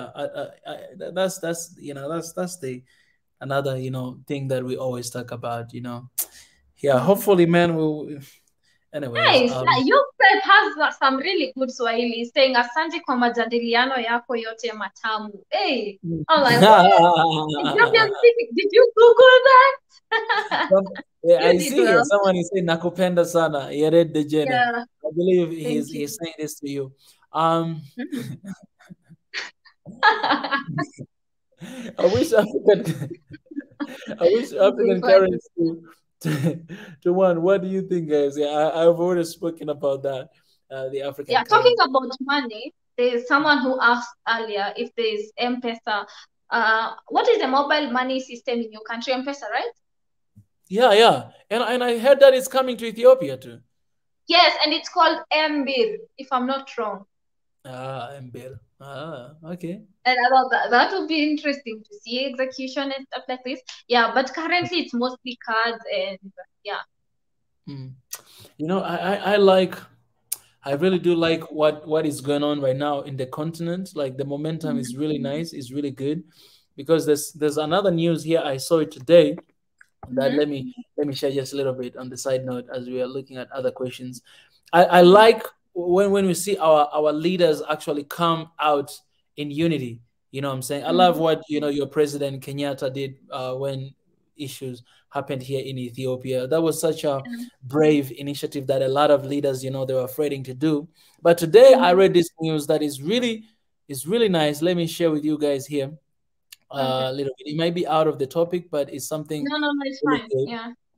Yeah, this news right here. So Tanzania is looking to set up its own vaccine manufacturing plant as part of its wider plan to tackle COVID and other diseases in the country. President Samia Mm-hmm. Suluhu Hassan said the country was also aiming to export vaccines to East and Southern African countries, according to the statement from the State House. She said Tanzania was likely to spend nearly $100 million or 70 million euro by 2030 to import vaccines. Hence, the need to set up its own local capacity.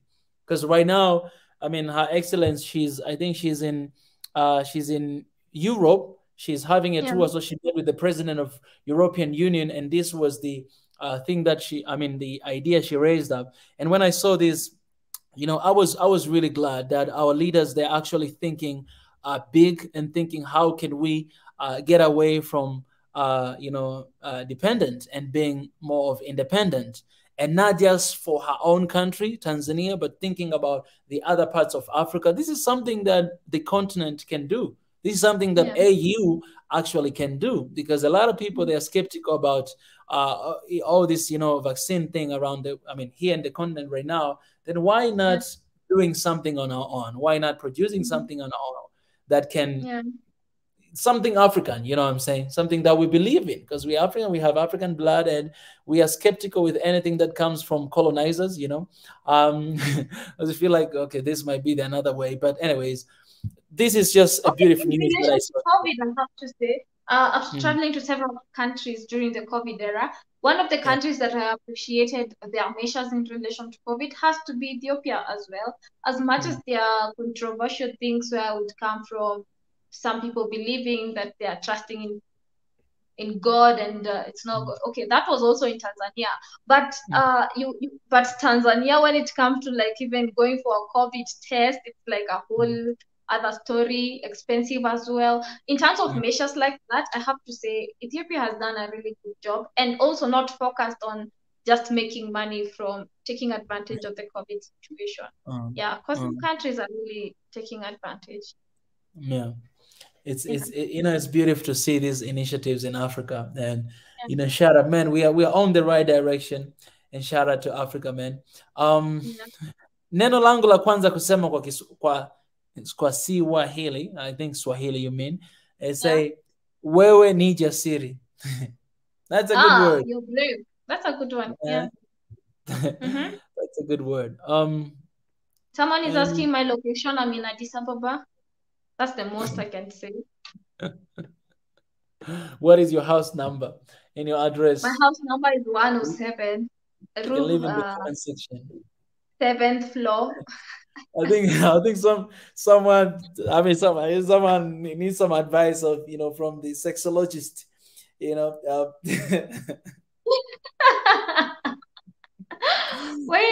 before I give advice, shout out to Vinsol. He's a Kenyan YouTuber. Currently in Ethiopia, actually, and he says, I wish I could join the conversation. Napenda him Jadala. Thank you so much. This is Vinsol World.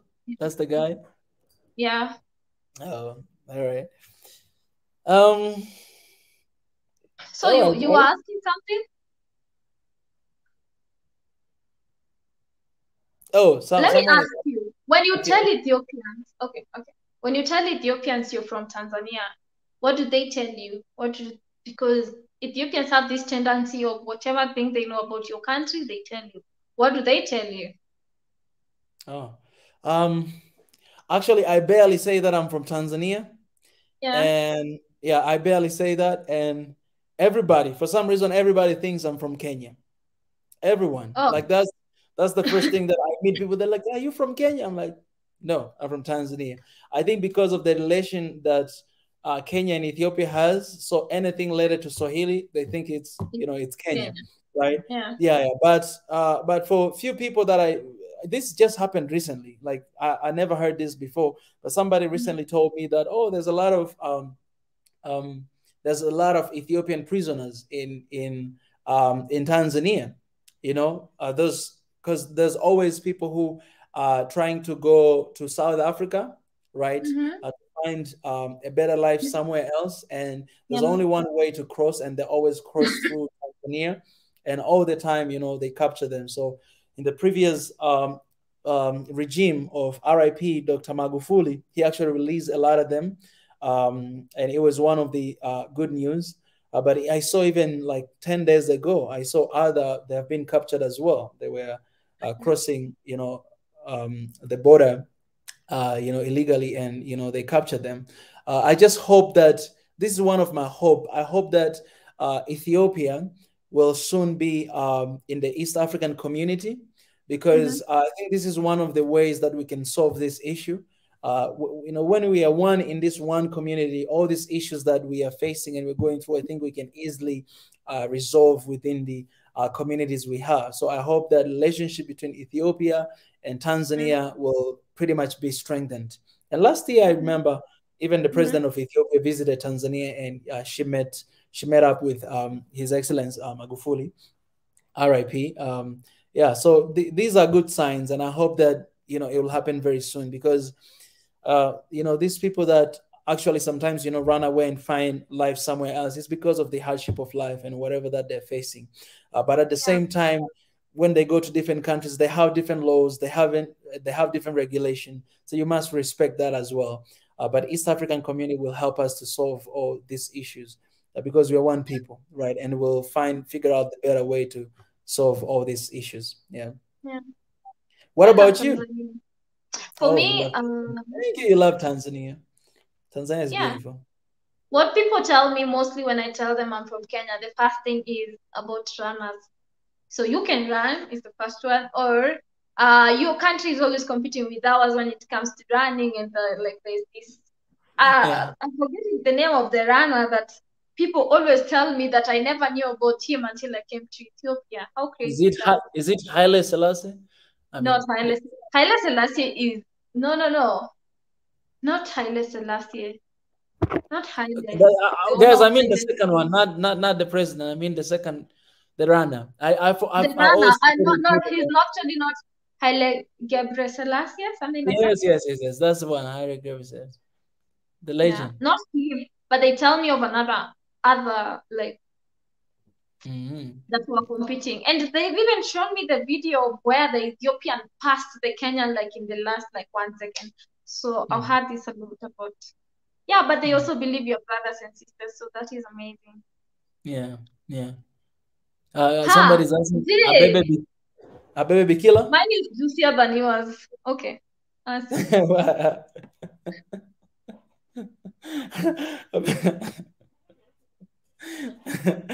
Wow, Derek. So go ahead. It's almost 2 hours. Guys, if you have any question, please feel free to share in the comment section. There's a question for you. Je, hukupata mpenzi wa roho katika Ethiopia? Well, you know, I like the way you answered this question when you're explaining about, you know, your should I say your ex, when you're explaining about that. And I think one thing that I would like to say, the main purpose why I came here to launch the movement and to do that. That's the reason why I came here. But if it happens that I meet someone, then, you know, I'm open to that. My eyes are wide open. All right. I came with my lemons. I'm ready to throw at someone. Yeah. Let me show you my lemons. Really? For those who don't know about lemons, just in case you're not Ethiopian, it's a thing that people throw on Timkes. But you I guess some small lemons, but to be honest, I guess some small lemons, you know. I haven't packaged them very well. But to be honest, to be serious, honest, like I've been crazy busy, really busy, to the point that a lot of people, of course, that we want to meet. We have been trying to meet up with you. I've been trying to meet up with Habesha, and Wongel, I had an opportunity to meet up with her, you know, before I left, because she came here actually. She came here, you know, to the hotel, and so we connected, and it was amazing. But it has been really hard to even meet, you know, people, you know, one-on-one and all those stuff because of all, you know, schedules that we have. And it's sad, but I hope one day I'll be back here for a vacation. Wow. Vacation. Wow. Utafuta mpenzi in short. Wow, you know, amazing. We always don't have vacations. For us YouTubers, you know, whenever you go, for example, somebody here like award me was like, Mika, Yenatan, by the way, shout out to him. He was like, Mika, you know, go to Kuriftu Resort, go spend the night and just relax. I see you're working really hard, just go and relax there. I went there, and guess what happened? I was filming Wow. content. Yeah, I actually say I will know I have made it if there's making it in life is when Yeah. I'll go somewhere and I'm not thinking about a video. I'm not thinking about content and stuff like this. I don't know when that will happen. That's so hard. It's so hard, Desta. Like that's really difficult. Like we love what we are doing, and everywhere you go, you see opportunities. You see like content. Oh, this one to and that one to. So it's, and hopefully one day I'll go somewhere without my phone, without my camera, without anything. Yeah, that will happen one day. And then Melaku is saying, tafadhali DM namba yako nitakuonyesha mtu wa kutupa ndimu. Appreciate. Africa by marrying anti-Tanzania and bringing another one. One Africa, yo. One Africa. Guys, whoever I marry, it's, you know, even if I marry non-African, but she'll love Africa. They have to love Africa. Okay. I'm just saying, but yeah.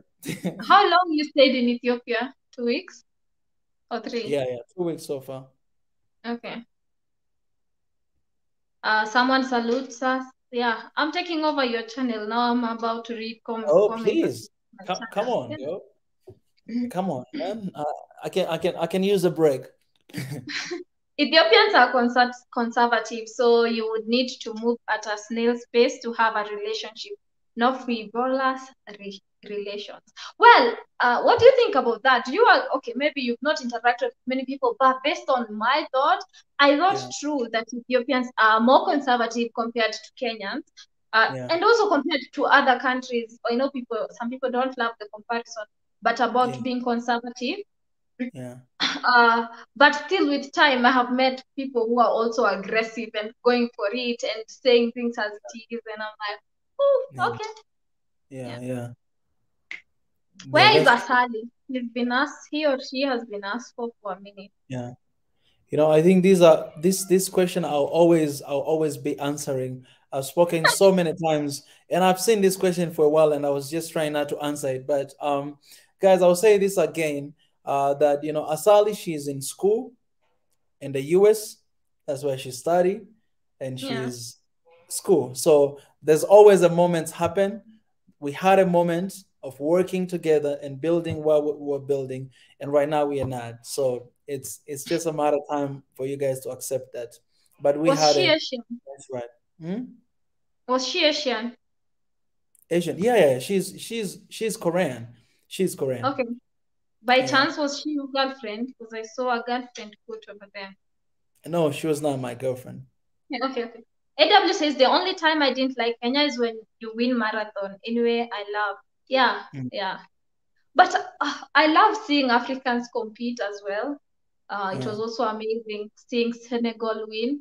I was a team Senegal. Okay, I went to team conversations, but yeah. What happens to TOEFL and GMAT for you? Well, these are very personal questions. Kuru, ask me on WhatsApp. I'll tell you. Okay. Were they people that were public on your platform? Were they people that were public on your platform? People?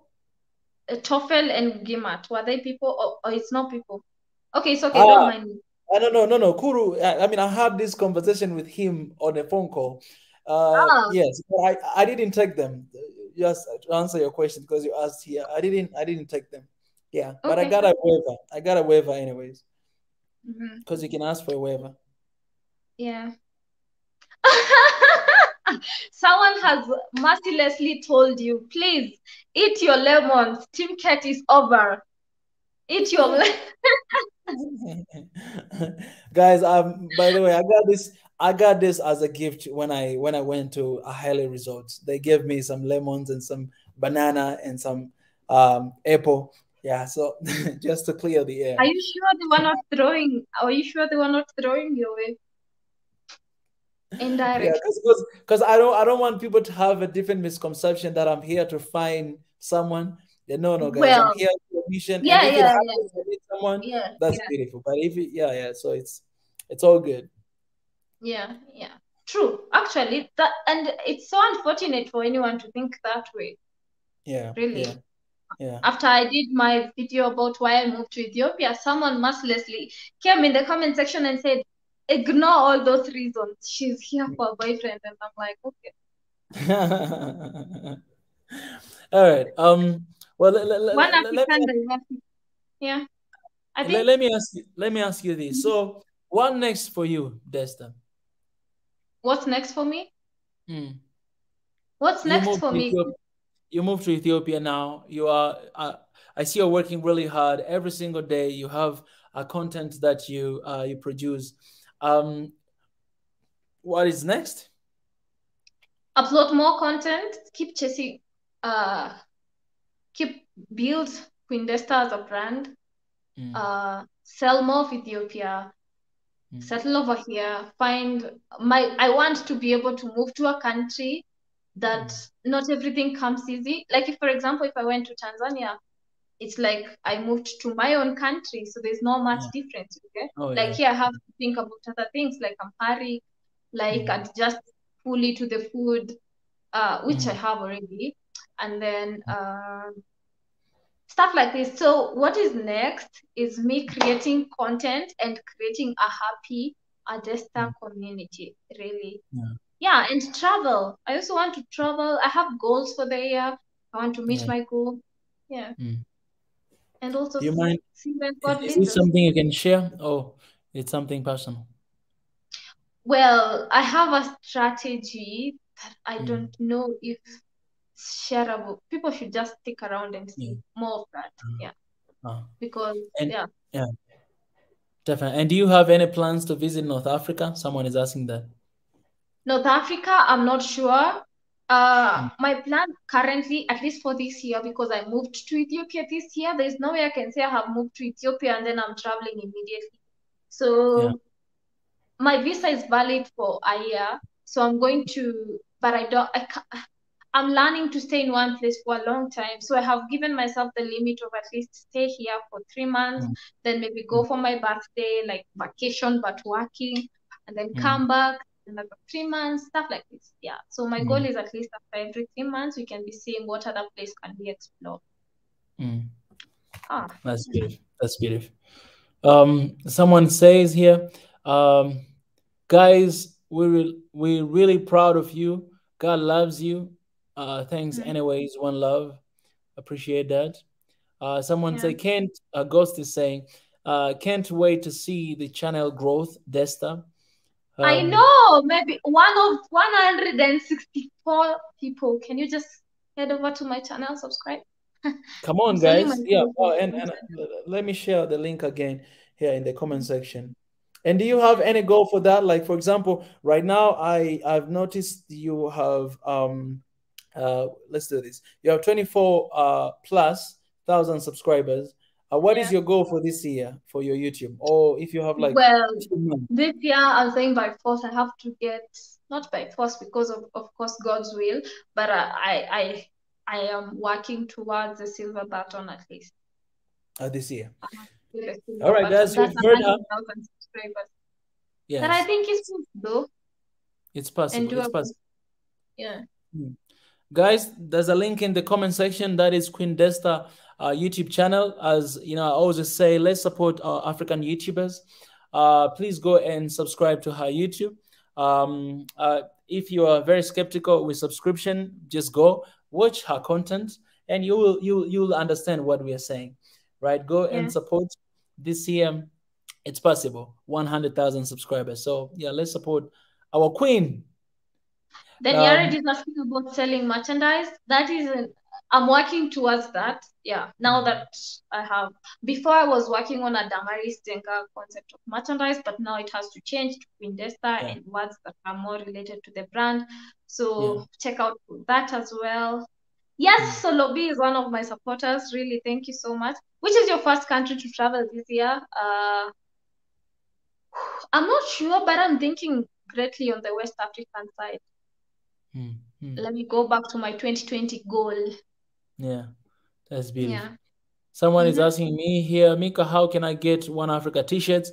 You guys, that we already have that brand, and we were selling when I was in not Ethiopia again, Korea. And right now we're working on how we can, find partners and produce, and being able to distribute across the continent of Africa. But right now you can actually do here online. I'll check it out if it's kind of like online thing. You can do it here. But we'll come back with the updates, guys. How can you get that?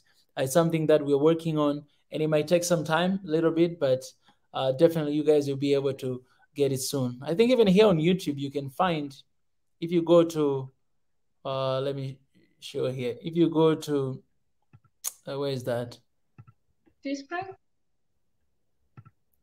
Yeah, and I think it's gone here right now, but we have merchandise here already, and I'll just see the setting again to see how it works, and you guys will be able to see them below the videos.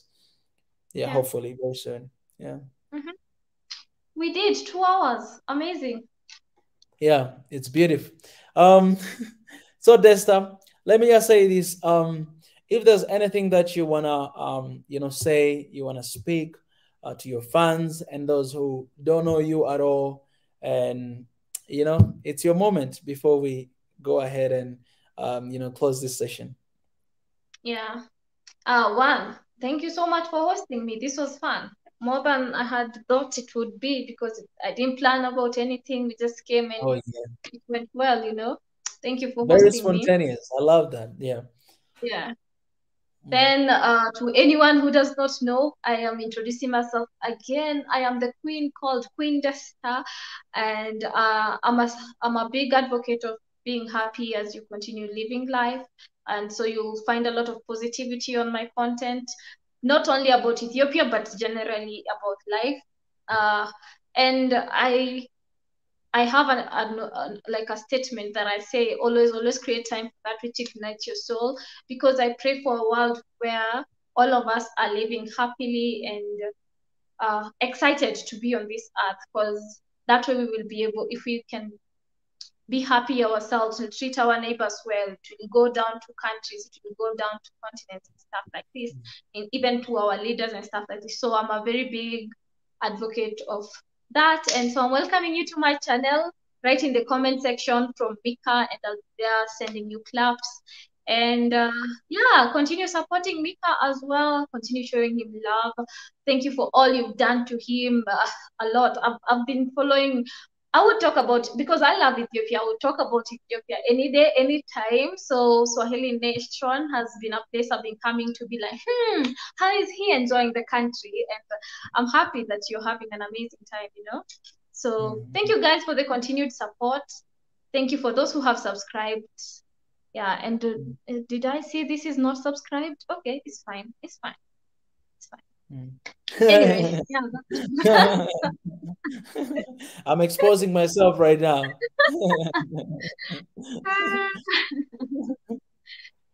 Yeah. Guys, yeah. Guys, what is this? Someone is asking here, Samira A. Say, should we look forward to swimming lessons for Mika? Well, if he agrees to swimming lessons, you should be the one answering that. I'm ready. I'm actually not going to swimming anytime soon. And my GoPro is saying, please take me. Yeah, so please. One thing about Damaris, I'm scared. I'm really scared, to be taught by, Damaris how to swim. I'm scared because she's very fearless. According to what she said before, she's very fearless, and I need to have a teacher who at least is still a little bit of person. I don't want a teacher who is gonna just put me at the middle of the swimming pool and be like, okay, now you gotta figure out on your own. Come, follow me. No. I don't want to die. No. I don't do that. I'm fearless myself. Yeah, myself, not with other people. I've taught people how to swim. And are you a good teacher? Yeah, I'm also a good teacher. So if that's convincing, and it's all about the confidence, it's not. Don't be scared. Yeah, she's very gentle. Yeah. Guys, I already tried to overcome my fear by riding a boat at the middle of nowhere. You won't die. I'm pretty sure if you were there, you would have jumped in the water. You know what I'm saying? Like you would have jumped and then go somewhere and then come back. No, man, I If it can't. was allowed, yeah. But I can, but I need to have a life jacket. So I think I can try to. Oh wow, that is such confidence. We will just find water that you can be able to stand. At least we'll Yeah. start with the basics. I'll promise I'll become more gentle, more than a normal teacher me. Yeah. Appreciate it. I see a lot of things here going on. Um, a lot of people continue to ask questions right now as we're saying we're leaving. Where's Queen? Where's Queen from originally? Guys, she's from Kenya. Born and raised in Kenya. And now growing, it's not really growing up, but living in Ethiopia. All right. Yeah, you're doing very great things, so you should be able to do this one. Someone is saying, this is one of my things. No fear, no confusion. So you are a brave guy, so you should be able to do it. The chief. That's the chief right there. Oh yes. Then someone is asking me, what do you think about the voice of Africa, Teddy Afro? Amazing. The latest song, I don't know if he has uploaded another one, but there's this latest song, and I think you actually reacted to that, where he was talking about we are praying for that Ethiopia that was there before the one that is current, and I'm just like, wow, deep music, deep. I love Teddy Afro's music. Exactly. That guy, it's another level, man. I'm trying to meet him, but it's very difficult to be honest. So hopefully, but he knows me. That's a good part. Hopefully, we can meet up. You know, I met up with his wife, and she gave me the news. Hopefully, the Voice of Africa. Let's link up. Did you guys visit Gerd, Gerd, Gerd? God. Do you know God? God, yes. Okay. The dam. Yeah, the dam. Did you visit the dam? No, not yet. But I'm planning to go there. Hopefully, I'll be going, in the near, hopefully, this couple days soon, I'll be going there, hopefully. Okay, that will be amazing. We're working on something. Yeah, I've spoken about that a lot. So I just need to go there and to film myself, maybe even take a selfie that, hey guys, this is what we've been talking about, and to make a content a little bit about that place. Yeah. Okay. Queen Desta, I want to appreciate you so much for coming here in such a short notice. And what I was saying about tomorrow, I mean it. Okay. So we can talk more, on behind the scene about it, because I've seen an opportunity tomorrow. So yeah, but I really appreciate for coming here. Thank you for what you're doing, and you're always, welcome. This is your home. Anytime you want to have a conversation or something, don't hesitate to come here and to hang out. This is our place. And yes, I really appreciate it. I enjoyed this conversation today. It was one of the very beautiful conversation. I'm glad to hear that. Thank you for having me. Shout out to the person who super chat you as we end the live stream, Oh yeah, get to more guests. I appreciate you see here. Thank you for the super chat again. Beza is asking, Beza too. I wish there's caught surfing in Africa. Do you know? What? I wish it's no, I don't know. I don't know. You don't know about caught surfing? There is caught surfing in Ethiopia and even in Africa. So check out and just search this. All right. Yeah. Wow, that's beautiful. I'll check it out. No, the person also. Yeah. Yeah, I see it. Let me see here right now, because I can just check it here. Yeah. The first person who hosted me was from Couchsurfing. Mika and Queen Desta, where do you see yourself in 5 years? Nice question. Good questions are coming as we are closing. This is a good question. We cannot ignore that. Oh, 5 years. How old will I be? Wait, how old are you right now? Well, I'm young enough. 20s. I realize that a lot of people, they're uncomfortable when I ask this question, but I want to give a little bit of a story why I'm asking this question. So, I literally became a man in South Korea, and there the first question they ask you when they meet is not what is your name or where you're coming from. No, it's how old are you. That's How like does the it end? first. That's the first How, question everybody asks everyone when what they is the just meet. impact of age for the conversation? Or why do you think they ask the age as the first thing when you meet? So Korean culture is very, they care a lot about highlights, right? Mm-hmm. They treat you according to your age. If you're older, then you receive respect. If you're younger, then you're the one that you're gonna do everything. All right, that's their culture.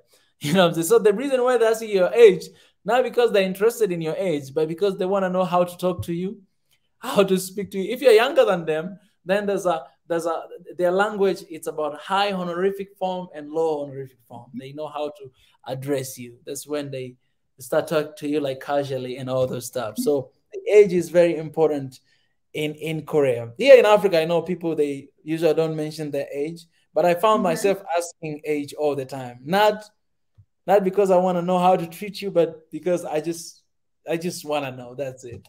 So in Korea, is it better to be young or to be old? Oh, it's better to be old in Korea. Okay. So for me, Okay. I was having good time because here we go in university very at like late age, but Mm-hmm. there they are like 17, they're already in university, 18 university. Yeah. So I was always hyung or oppa, always because I was 20 old, something. Yeah. yeah. How old do I look? Guess my age, Desta. Age. You ever said it in a video? If I'm Yeah, not wrong, that's why you should guess. if I'm not wrong, 29. Wow, you got it right on point. You're But you good. said it. I said it. Yeah, Oh, you said it in the video. Yeah. The reason why I don't say age is because mm, of this phenomenon that someone explained. yeah. That for ladies especially, I understood this after I stopped being. I can give a range. I'm not under 25. For Yeah. those who think I'm under 25, at least I'm not under Okay. 25. If you The may. reason why. Hmm? Mm,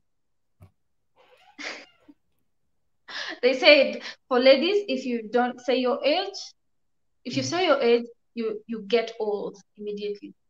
Oh, I see. Man, I'm old. Like for Um, example, I have said I am not 25 and below. So there's someone who was thinking I'm 22. Then now they are like, oh, she's old. okay, I feel you. I feel you. Yeah. Somebody say, don't ask age if a woman and salary of a man. Mm-hmm. Ethiopian proverbs. Don't ask age for a woman and don't ask the salary for men. I believe that's what you mean. It's an Okay. Ethiopian proverb. That's interesting. That's a good one. Somebody say, thanks for what you are doing. Many of us follow Pan African ideology behind the scene. I am hoping one day to visit that home of origin, another African stated. So keep informing us. God bless you. We God bless you appreciate too.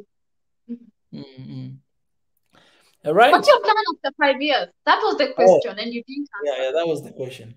What my plan after 5 years? Like, what do you think you'll be 5 years down the line? Yeah. Your dream in 5 years. Dang. 5 years. So in 5 years, so I would say like the dreams that I think we might achieve within this Mm-hmm. time, right? Yeah. I mentioned that before. I shared on my story. I remember about 5 years. I said so. I shared the picture, the logo of Swahili Nation Network, and then I told Mm-hmm. people that give me 5 years, and I share even on One Africa WhatsApp group. And what I meant is, within this period of time, I believe we'll have Swahili Nation Network as a media because we're trying to establish this as a media. Of course, One Africa will be registered, be launched already, working, have all the database, visit, 5 countries, even more than that. I believe within 5 years we'll have all those things, get done, and that is in perspective of One African Swahili Nation. And for me personally, I believe within 5 years, I'll be having, I'll have, a wife, I'll have kids as well, hopefully 1 or 2. So within 5 years, finger crossed to that, guys. Pray for me. Okay. Oh, that's amazing. Oof. Yeah. 5 years. Yeah. Oh, all right. Queen Desta, this is the first time for me having had time to let you go. I know. Yeah. But I think the questions are over as well. Yeah. Exactly. I appreciate it. I cannot wait, to see you face to face. And people, you stay tuned. There'll be something really beautiful cooked. And you guys will be from Queen Desta channel. So subscribe and wait for that. It will come very soon. Okay, one interesting question came in. Question for Queen Desta. How long do you want to stay in Ethiopia? Well, good question. Another question I get in relation to this is, have you moved to Ethiopia forever? And I feel like for me to tie myself to forever is such a very, very big thing to commit to. But at least I'm sure for several years I'll be here. This will be like my place. Then we can see what the future has in store. Goals keep changing. Our desires keep changing. We get other things. Maybe I'll get married, move to another place, maybe. Then stuff like this. Yeah, we never know. So I'm open to life as well. So I hope that answers your question. Yeah, amazing. We did it. Thank you. Yeah. Appreciate Queen Desta. Appreciate so much for stepping here and keep doing what you're doing, and just know that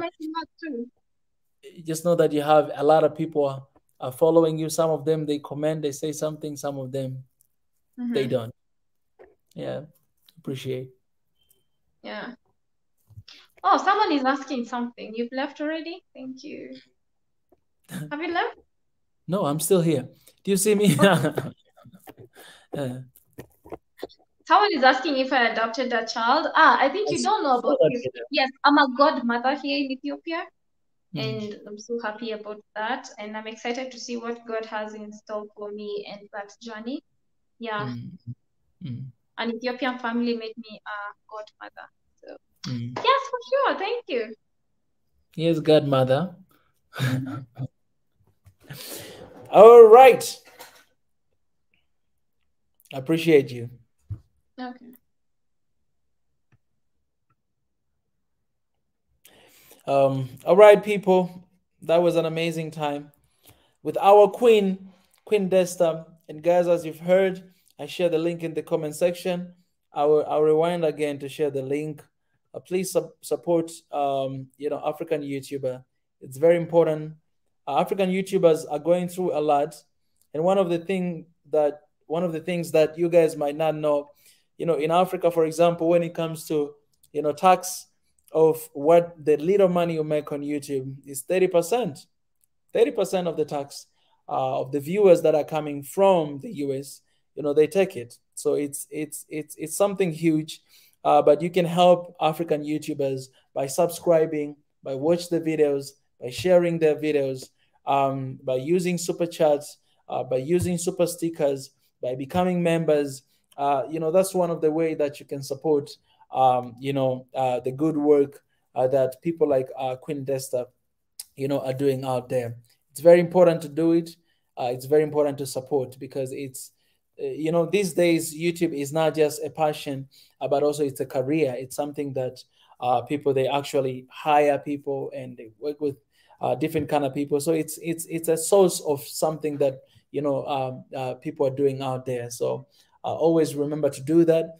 And I want to appreciate for the love and support, because at the same time, I have to acknowledge the support that you guys are showing us.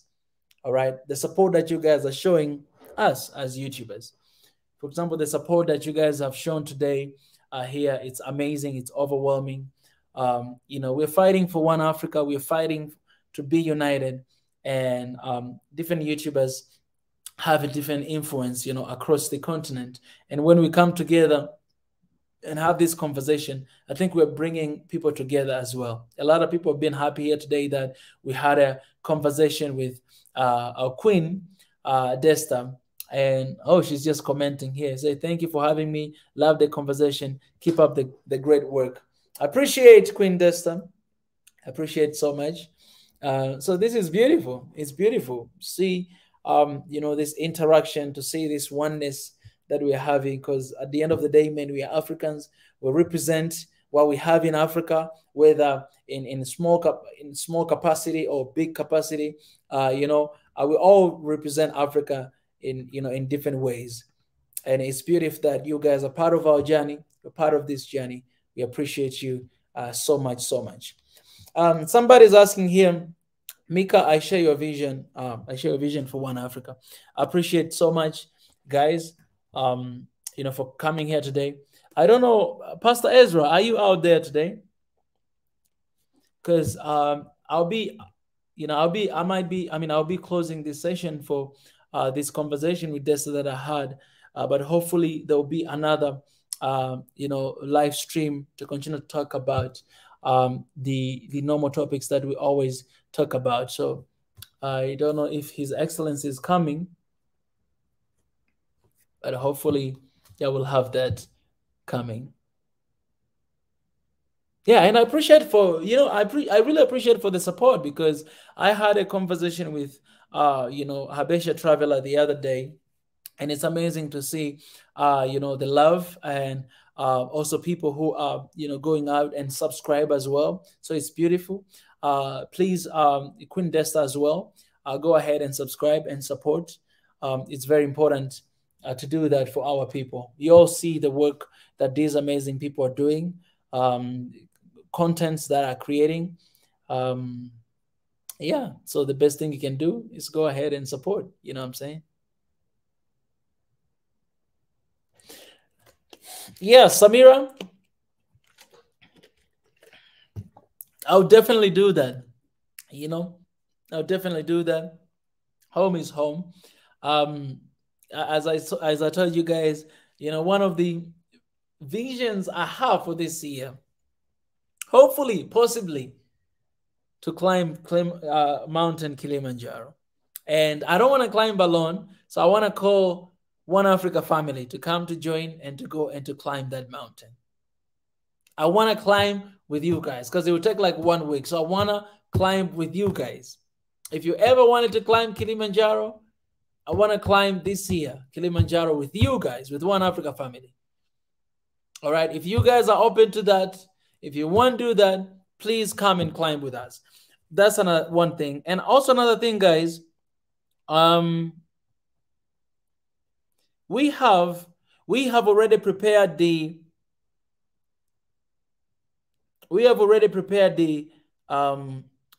One Africa form, something that you guys can register on.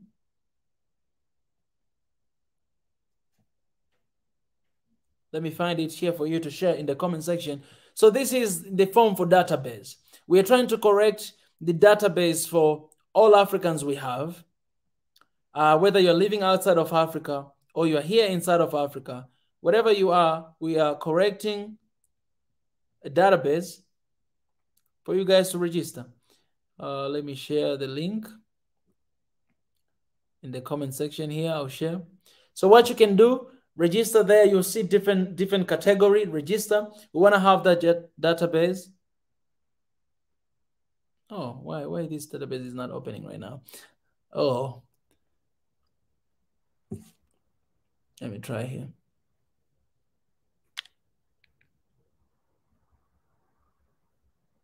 Just give me a second, guys.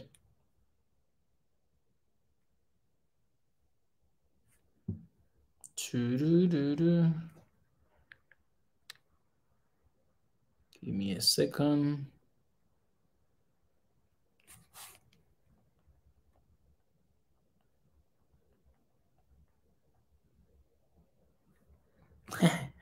I'm texting my brother here.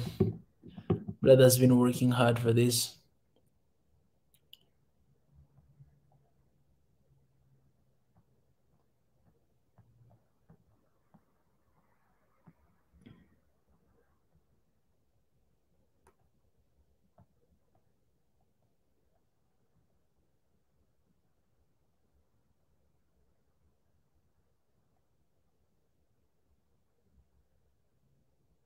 Yeah, there's something we need to work on this, because we shared the link for this database for you guys to register, but I think a lot of people have been registering. So what happened is, because it's a form, so what happened is it's crashing right now, but we are working on the how can I say this? I hope wait, is Rich out there? Rich, are you out there? Let me actually share the link with him, so that if he's out there, he can just come and share a little bit.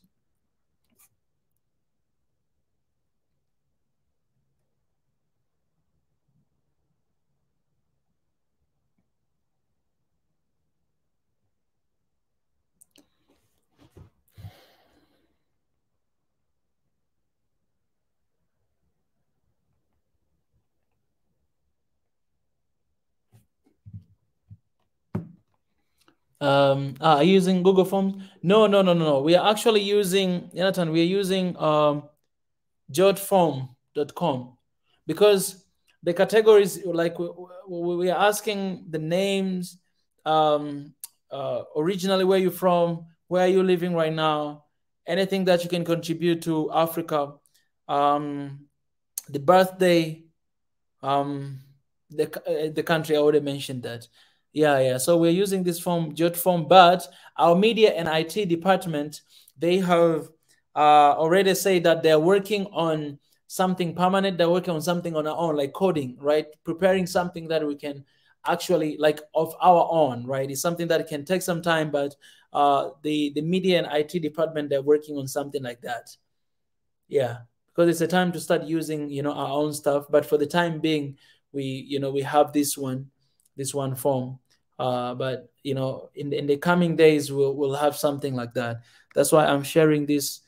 Okay, Rigi is coming very soon right now, and he will give us a little bit updates on this. He's gonna be here very soon, and he'll give us a little bit update. So you guys hang on there, because we want to get all the database of everybody, so that whenever we visit different countries, we'll inform you guys. We'll have your emails on this database, and it will be easy to just reach out to you, tell you that, hey, we are coming to this country. And when you go to a new country, of course, you're gonna need people who they're gonna show you around, people who they can connect us with media houses, people who can arrange different stuff. So One Africa is African thing, right? And we want everybody to be involved. And that's why we need this database. And also want to know how many countries are involved, want to know where you're coming from and all those stuff. Okay, I have Rich on the line just for a second. Yes, His Excellence. Welcome, my brother. Yes, brother. How are you, man? Man, I am good. I'm good. I love your energy. I love what you are working on and everything you do for One Africa and for the Project Triangle, Project 1886. I appreciate everything you do, my brother.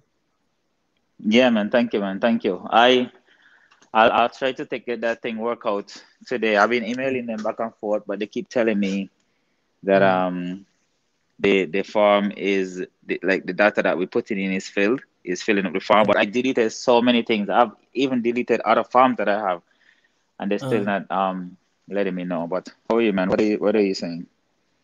Man, I'm doing great. The reason why I call you, I wanted to ask you about that, but also I wanted to ask you about, the idea of what we talked about. I don't know if I can talk here, but creating, something of our own that will get all, database of everybody, for ourselves. Because I know, like, there's like Google Forms, there's this platform that we're using right now. And how is that plan going? Oh, it's going good. It's going good. I already have like about half of the code written.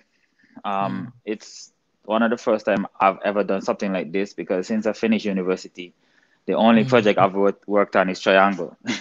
I haven't worked on any other body else's project as yet. So this is like me just putting my foot in the water with anything else. But it's just like everything else, you know. You fail and then you solve the problem and you run into a next thing and you fail and then you just fail until you reach to the end and you succeed. Yeah, definitely. That's amazing, my brother. That's amazing. Anyways, guys, you've heard it. So you know, in the near future, you guys will be able to, we'll be able to have something of our own, and it takes a lot of time, guys. It takes a lot of energy. Rich has been very busy, you know, making sure that Triangle is, you know, is getting there. But we really appreciate him for, you know, his dedication and, you know, to the, you know, to what we are doing. And it has been amazing, man. It's been amazing to see, you know, what you're doing and everything you put there, you know, on the line to make sure that this is happening. Of course, man. Of course. I told you guys, we have been on this mission for a long time. We're just getting in contact with each other more rapidly now. That's all. Yeah. And man, the rocks are crying out.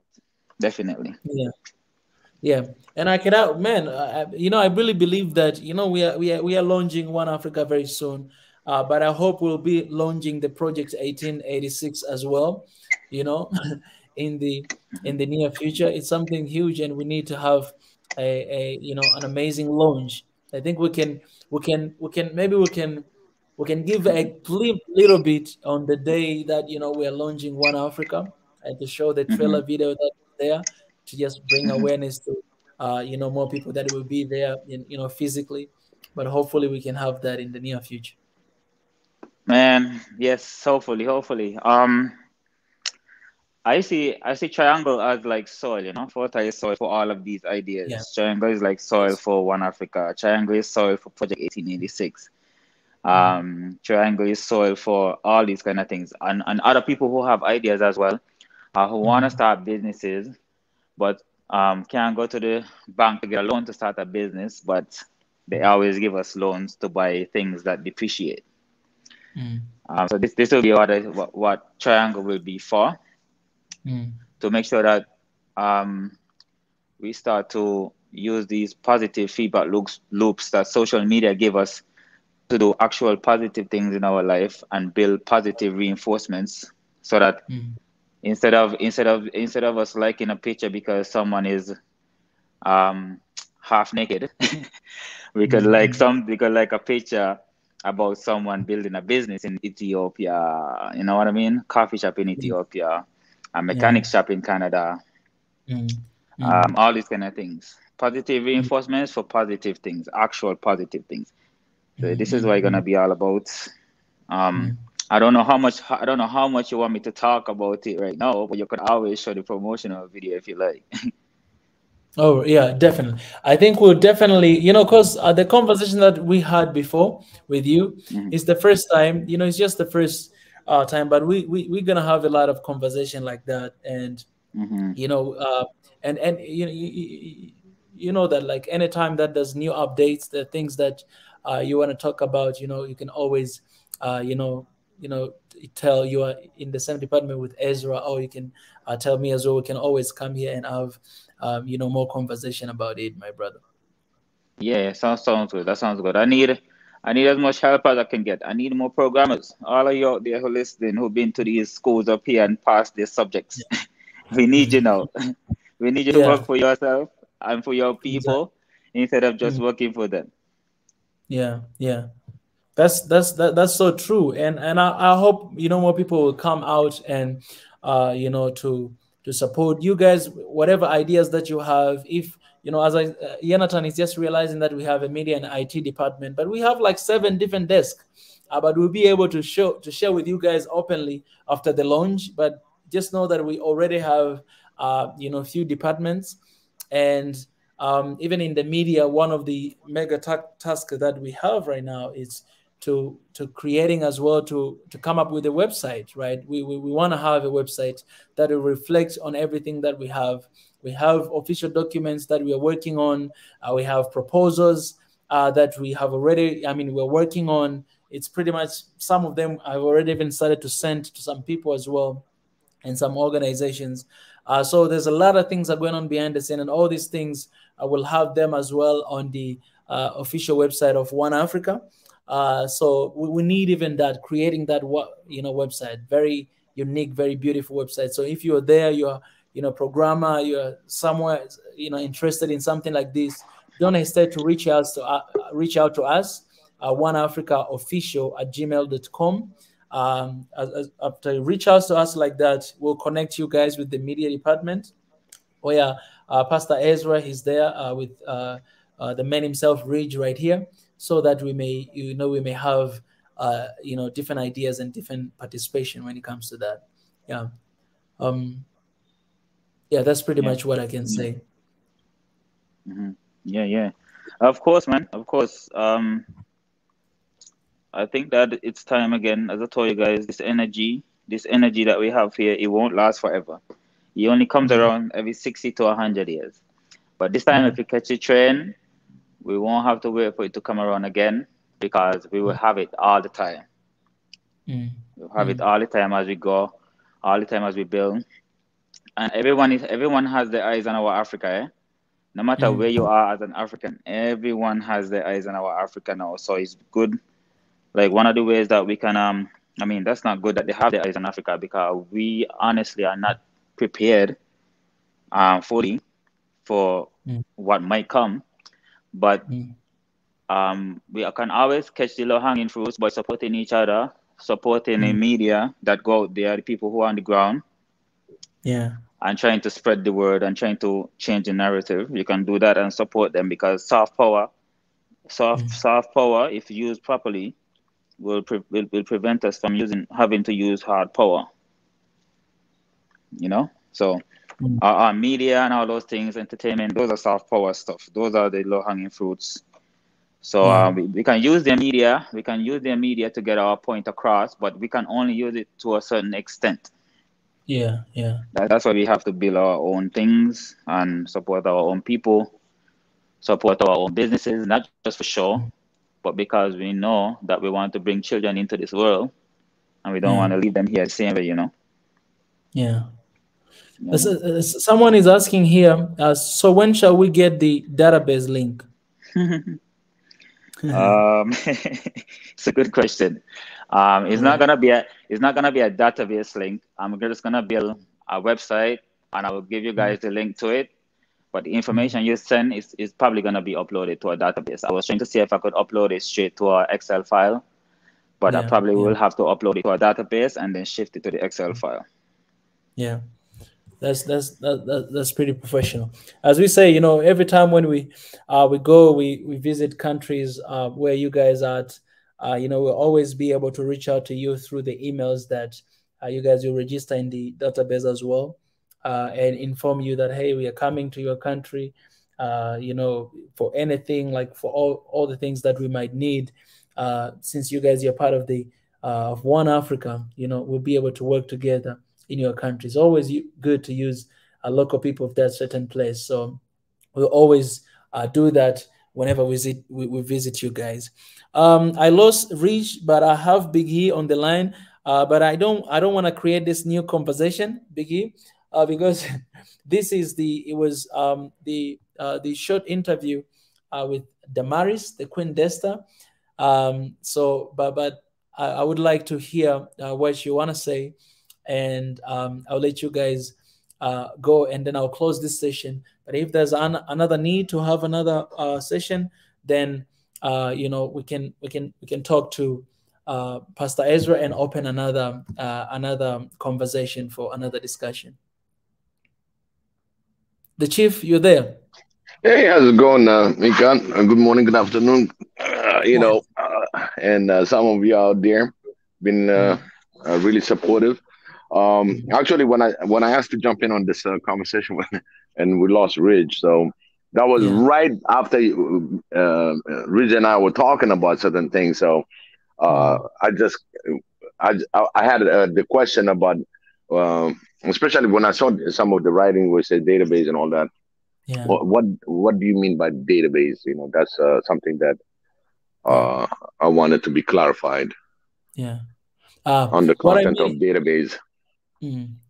What I mean is, so in One Africa, we have a lot of supporters everywhere in Africa and outside, but we want to collect the information of different people or supporters that we have, and basically the names, where they're coming from, I mean, where you're born or where you're residing right now, and maybe profession, and what would you like, how would you want to contribute to this movement, or to One Africa. And the reason why I want to have these informations, as I said, because it's, even when we are launching the One Africa, it's good to know like how many countries, how many Africans we have that are actually there in One Africa. So registering is like you saying that I'm part of what you guys are doing. So having that assurance, but as well as all these trips that we are going to visit different places in Africa, I want to be able to reach out to people that are in this database or in this frame, to communicate with them and to connect with them when we visit to a certain area. So basically just to have the numbers of how many people we have, and how you guys want to contribute, so that in every project, everything that we have, we know like who to reach to. Like if you know that, okay, we're doing this, we have this number of people who are interested and want to contribute in this, so we can easily reach to those people and keep in touch, and just keep in touch with one another. Yeah, That's I just want to make sure that it's not published to the public, because this is our internal. Oh no, yes.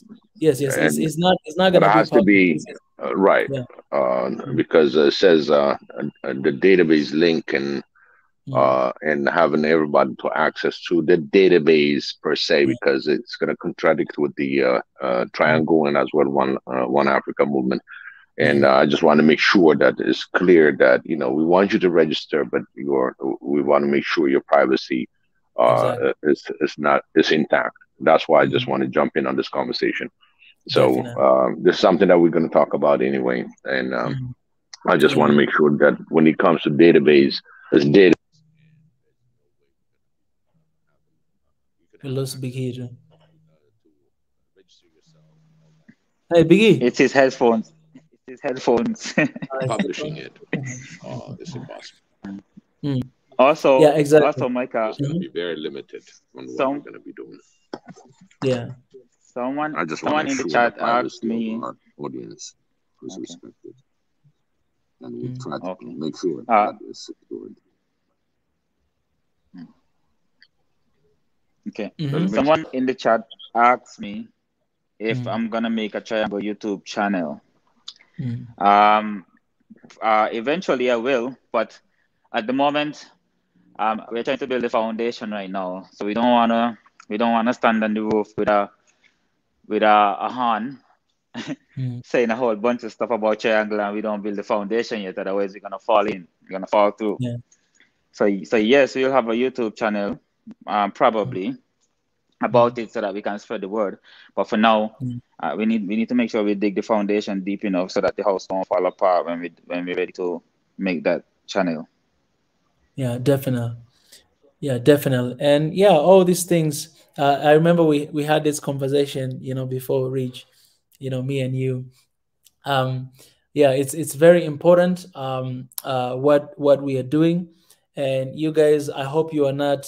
Okay, I wanted to use the word that Biggie said we should not use, but I hope I'll use it anyways. I hope we are not gonna be confused with this, with the all thing that we do. We're basically doing we're building a system that will support and help Africa, and Triangle this vision and the quality in it, as the man himself Reach came up with this an idea, and right now it's coming to pass. It's a system that will help all of us in what we are doing in One Africa, in SNN, in all these things. It's an amazing partnership. It's an amazing system. It's an amazing platform that will help us to achieve our goals and what we're working on. So it's something really beautiful, all of us to be involved in. Yes, Of course, of in addition course. that I just want to make sure that what Mika is doing, Ridge is doing, Pastor Israel is doing, everybody that's in this panel, and as well the commentators and our subscribers, we want to make sure that you understand this is not just a YouTube channel that you just a comment. What we did is we're turning it around to make it a working. It's a working one Africa and triangle. I just want to make sure that everybody understand your support and effort, your comment and everything else. It doesn't go in vain. It's not something just for one talk and get it done with. We want to try to collect all that data, that information, where everybody's going to be productive on his own chain of events. That you're going to go through. Introduce one Africa. There's more thing that's common. We are actively, literally working. Yeah. This platform is a way to communicate, but we'll have our own platform eventually where we're going to migrate and see the real fruit on what we accomplished. So keep in tune. This is not just your regular YouTube channel. Just talk and pass it. This is actually start working as of December 14th of last year. We took it out from just a regular YouTube to a functional working channel. So stay tuned. There's a lot of great stuff coming in. Mention it to everybody so they can start following up on what we're doing. And we need the whole Africa, the whole world, in order to support us and to bring it to a fruitful event, because this is a media, and this media is going to protect everything about anybody in the world as an African. So it's very important that your comment, your support is not just a YouTube talk. It's going to be something that we're working behind it, and we'll present it soon enough. We got a few meetings that we're going to go through. We got the 24 hours channels that we're trying to put together. That itself, it takes a lot of effort and adherence to different groups in order to run this 24 hours. It's not just somebody just picking a subject and run with it. So it has a logistic coordination program, availability. Is it feasible? It's a lot of things that it goes entail with it. We can talk 24 hours, but if it doesn't have a collective mind and collect that information, which direction certain things got to go when it comes to economical things, political things. You got the big one is agriculture also, and power, energy sources. These are the very fundamental things that we need immediately, that I see them low hanging fruit. So again, that's why I keep repeating those things are very important for us. So stay tuned, keep subscribing, introduce to anybody that you gone any event, what you're up to. Don't be shy about it. Of course, some of you might not want to be open about it, but you can still say, hey, I've been watching this YouTube channel, it's kind of interesting, and you can pass on that kind of information. So without exposing yourself or anything else, that you say, hey, I just saw that, just one click for it, and bring in people that really can also be the leaders in some fact of One Africa. This thing, the unity is going to be 2063 on a certain level under AU. Believe me, if you count your age and you add those numbers, we need followers. We need somebody that's going to take a lead, and one goes on the other way, and it keeps going forward. So this is not just a one-shot dream. This is going to be the long term, and it will evolve. Things are getting better. Technologies are available. All that, we got to be progressive, along with technology and people that comes in on our channels. Thank you very much. Yeah, Mike, I know that you leaving too. I'm at work as well. I know that you've been at Ethiopia for almost 3 hours now. But I just want to tell the people who are listening and those who can be listening after, what we need most is your energy. We need your energy. All of us have energy. All of us don't have money. All of us don't have good weather. All of us don't like each other. I don't know. maybe not, but hopefully you do. But what I'm saying is, what we need is your energy. So start putting your mind in a space where you think your reality or our reality as a collective should be. That's one of the first things you can do from where you're sitting right now. So that when things take off, the consciousness, your guys' consciousness is already there. It doesn't take you much to move. It doesn't take you much to act, because I think that one of the most important things that we could start to realize right now is that both actions and inaction have consequences. So our inaction to act and this energy that's being raised up right now, this African synergy that's being raised up, our inaction to act, and these things has consequences as well.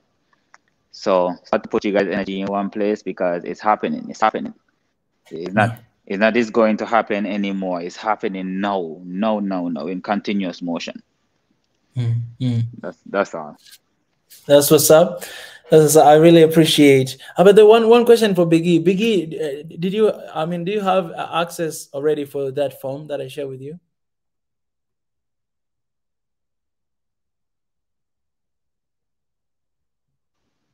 I think his headphones cut out again. Yeah. You're used to it. You're used to it. Yes, I received it. I dropped those earbuds. I don't know, for some reason, something blows them out. I feel like you're in another world. You know what I'm saying? I feel like you're in another, like you're in Mars. That it needs to send frequency for some couple minutes. You know. Absolutely. I always constantly throw in that frequency. That's another topic for another day. Yes, I received it. I appreciate it, Chief. I appreciate it. Thank you. Thank you so And much, I received them from both Gmail and email. That's a lot of document that I got to go through. Yeah. Thank you for keeping me busy. Yeah, we have been. This is the thing that Biggie was saying, man. Like, there's a lot of things going on behind the scene. These people right here, they work a lot. We are working a lot, and some other people that you don't even know, they're not even here, but they're working a lot to make everything possible. So we're working really hard to make sure that we're having one Africa, not just in theory, but in practical as well. So working really hard to make sure that is happening. And I just appreciate for the dedication and for the amazing work that everyone is doing. I love you so much, Chief, Ridge. You guys, you are amazing. And yeah, talk to you very soon. Yes, man. Yes, but I love you too. Stay strong. Yes, all right, soldier. Keep up. Keep up. Appreciate it. For me, I'm going to sign off from here. Got to do some other side that's still waiting for me. Thank you so much. Thank you so much. Appreciate it. May Xavier bless you all. Okay. Amen. All amen. Right. Bye, Mikika. Bye.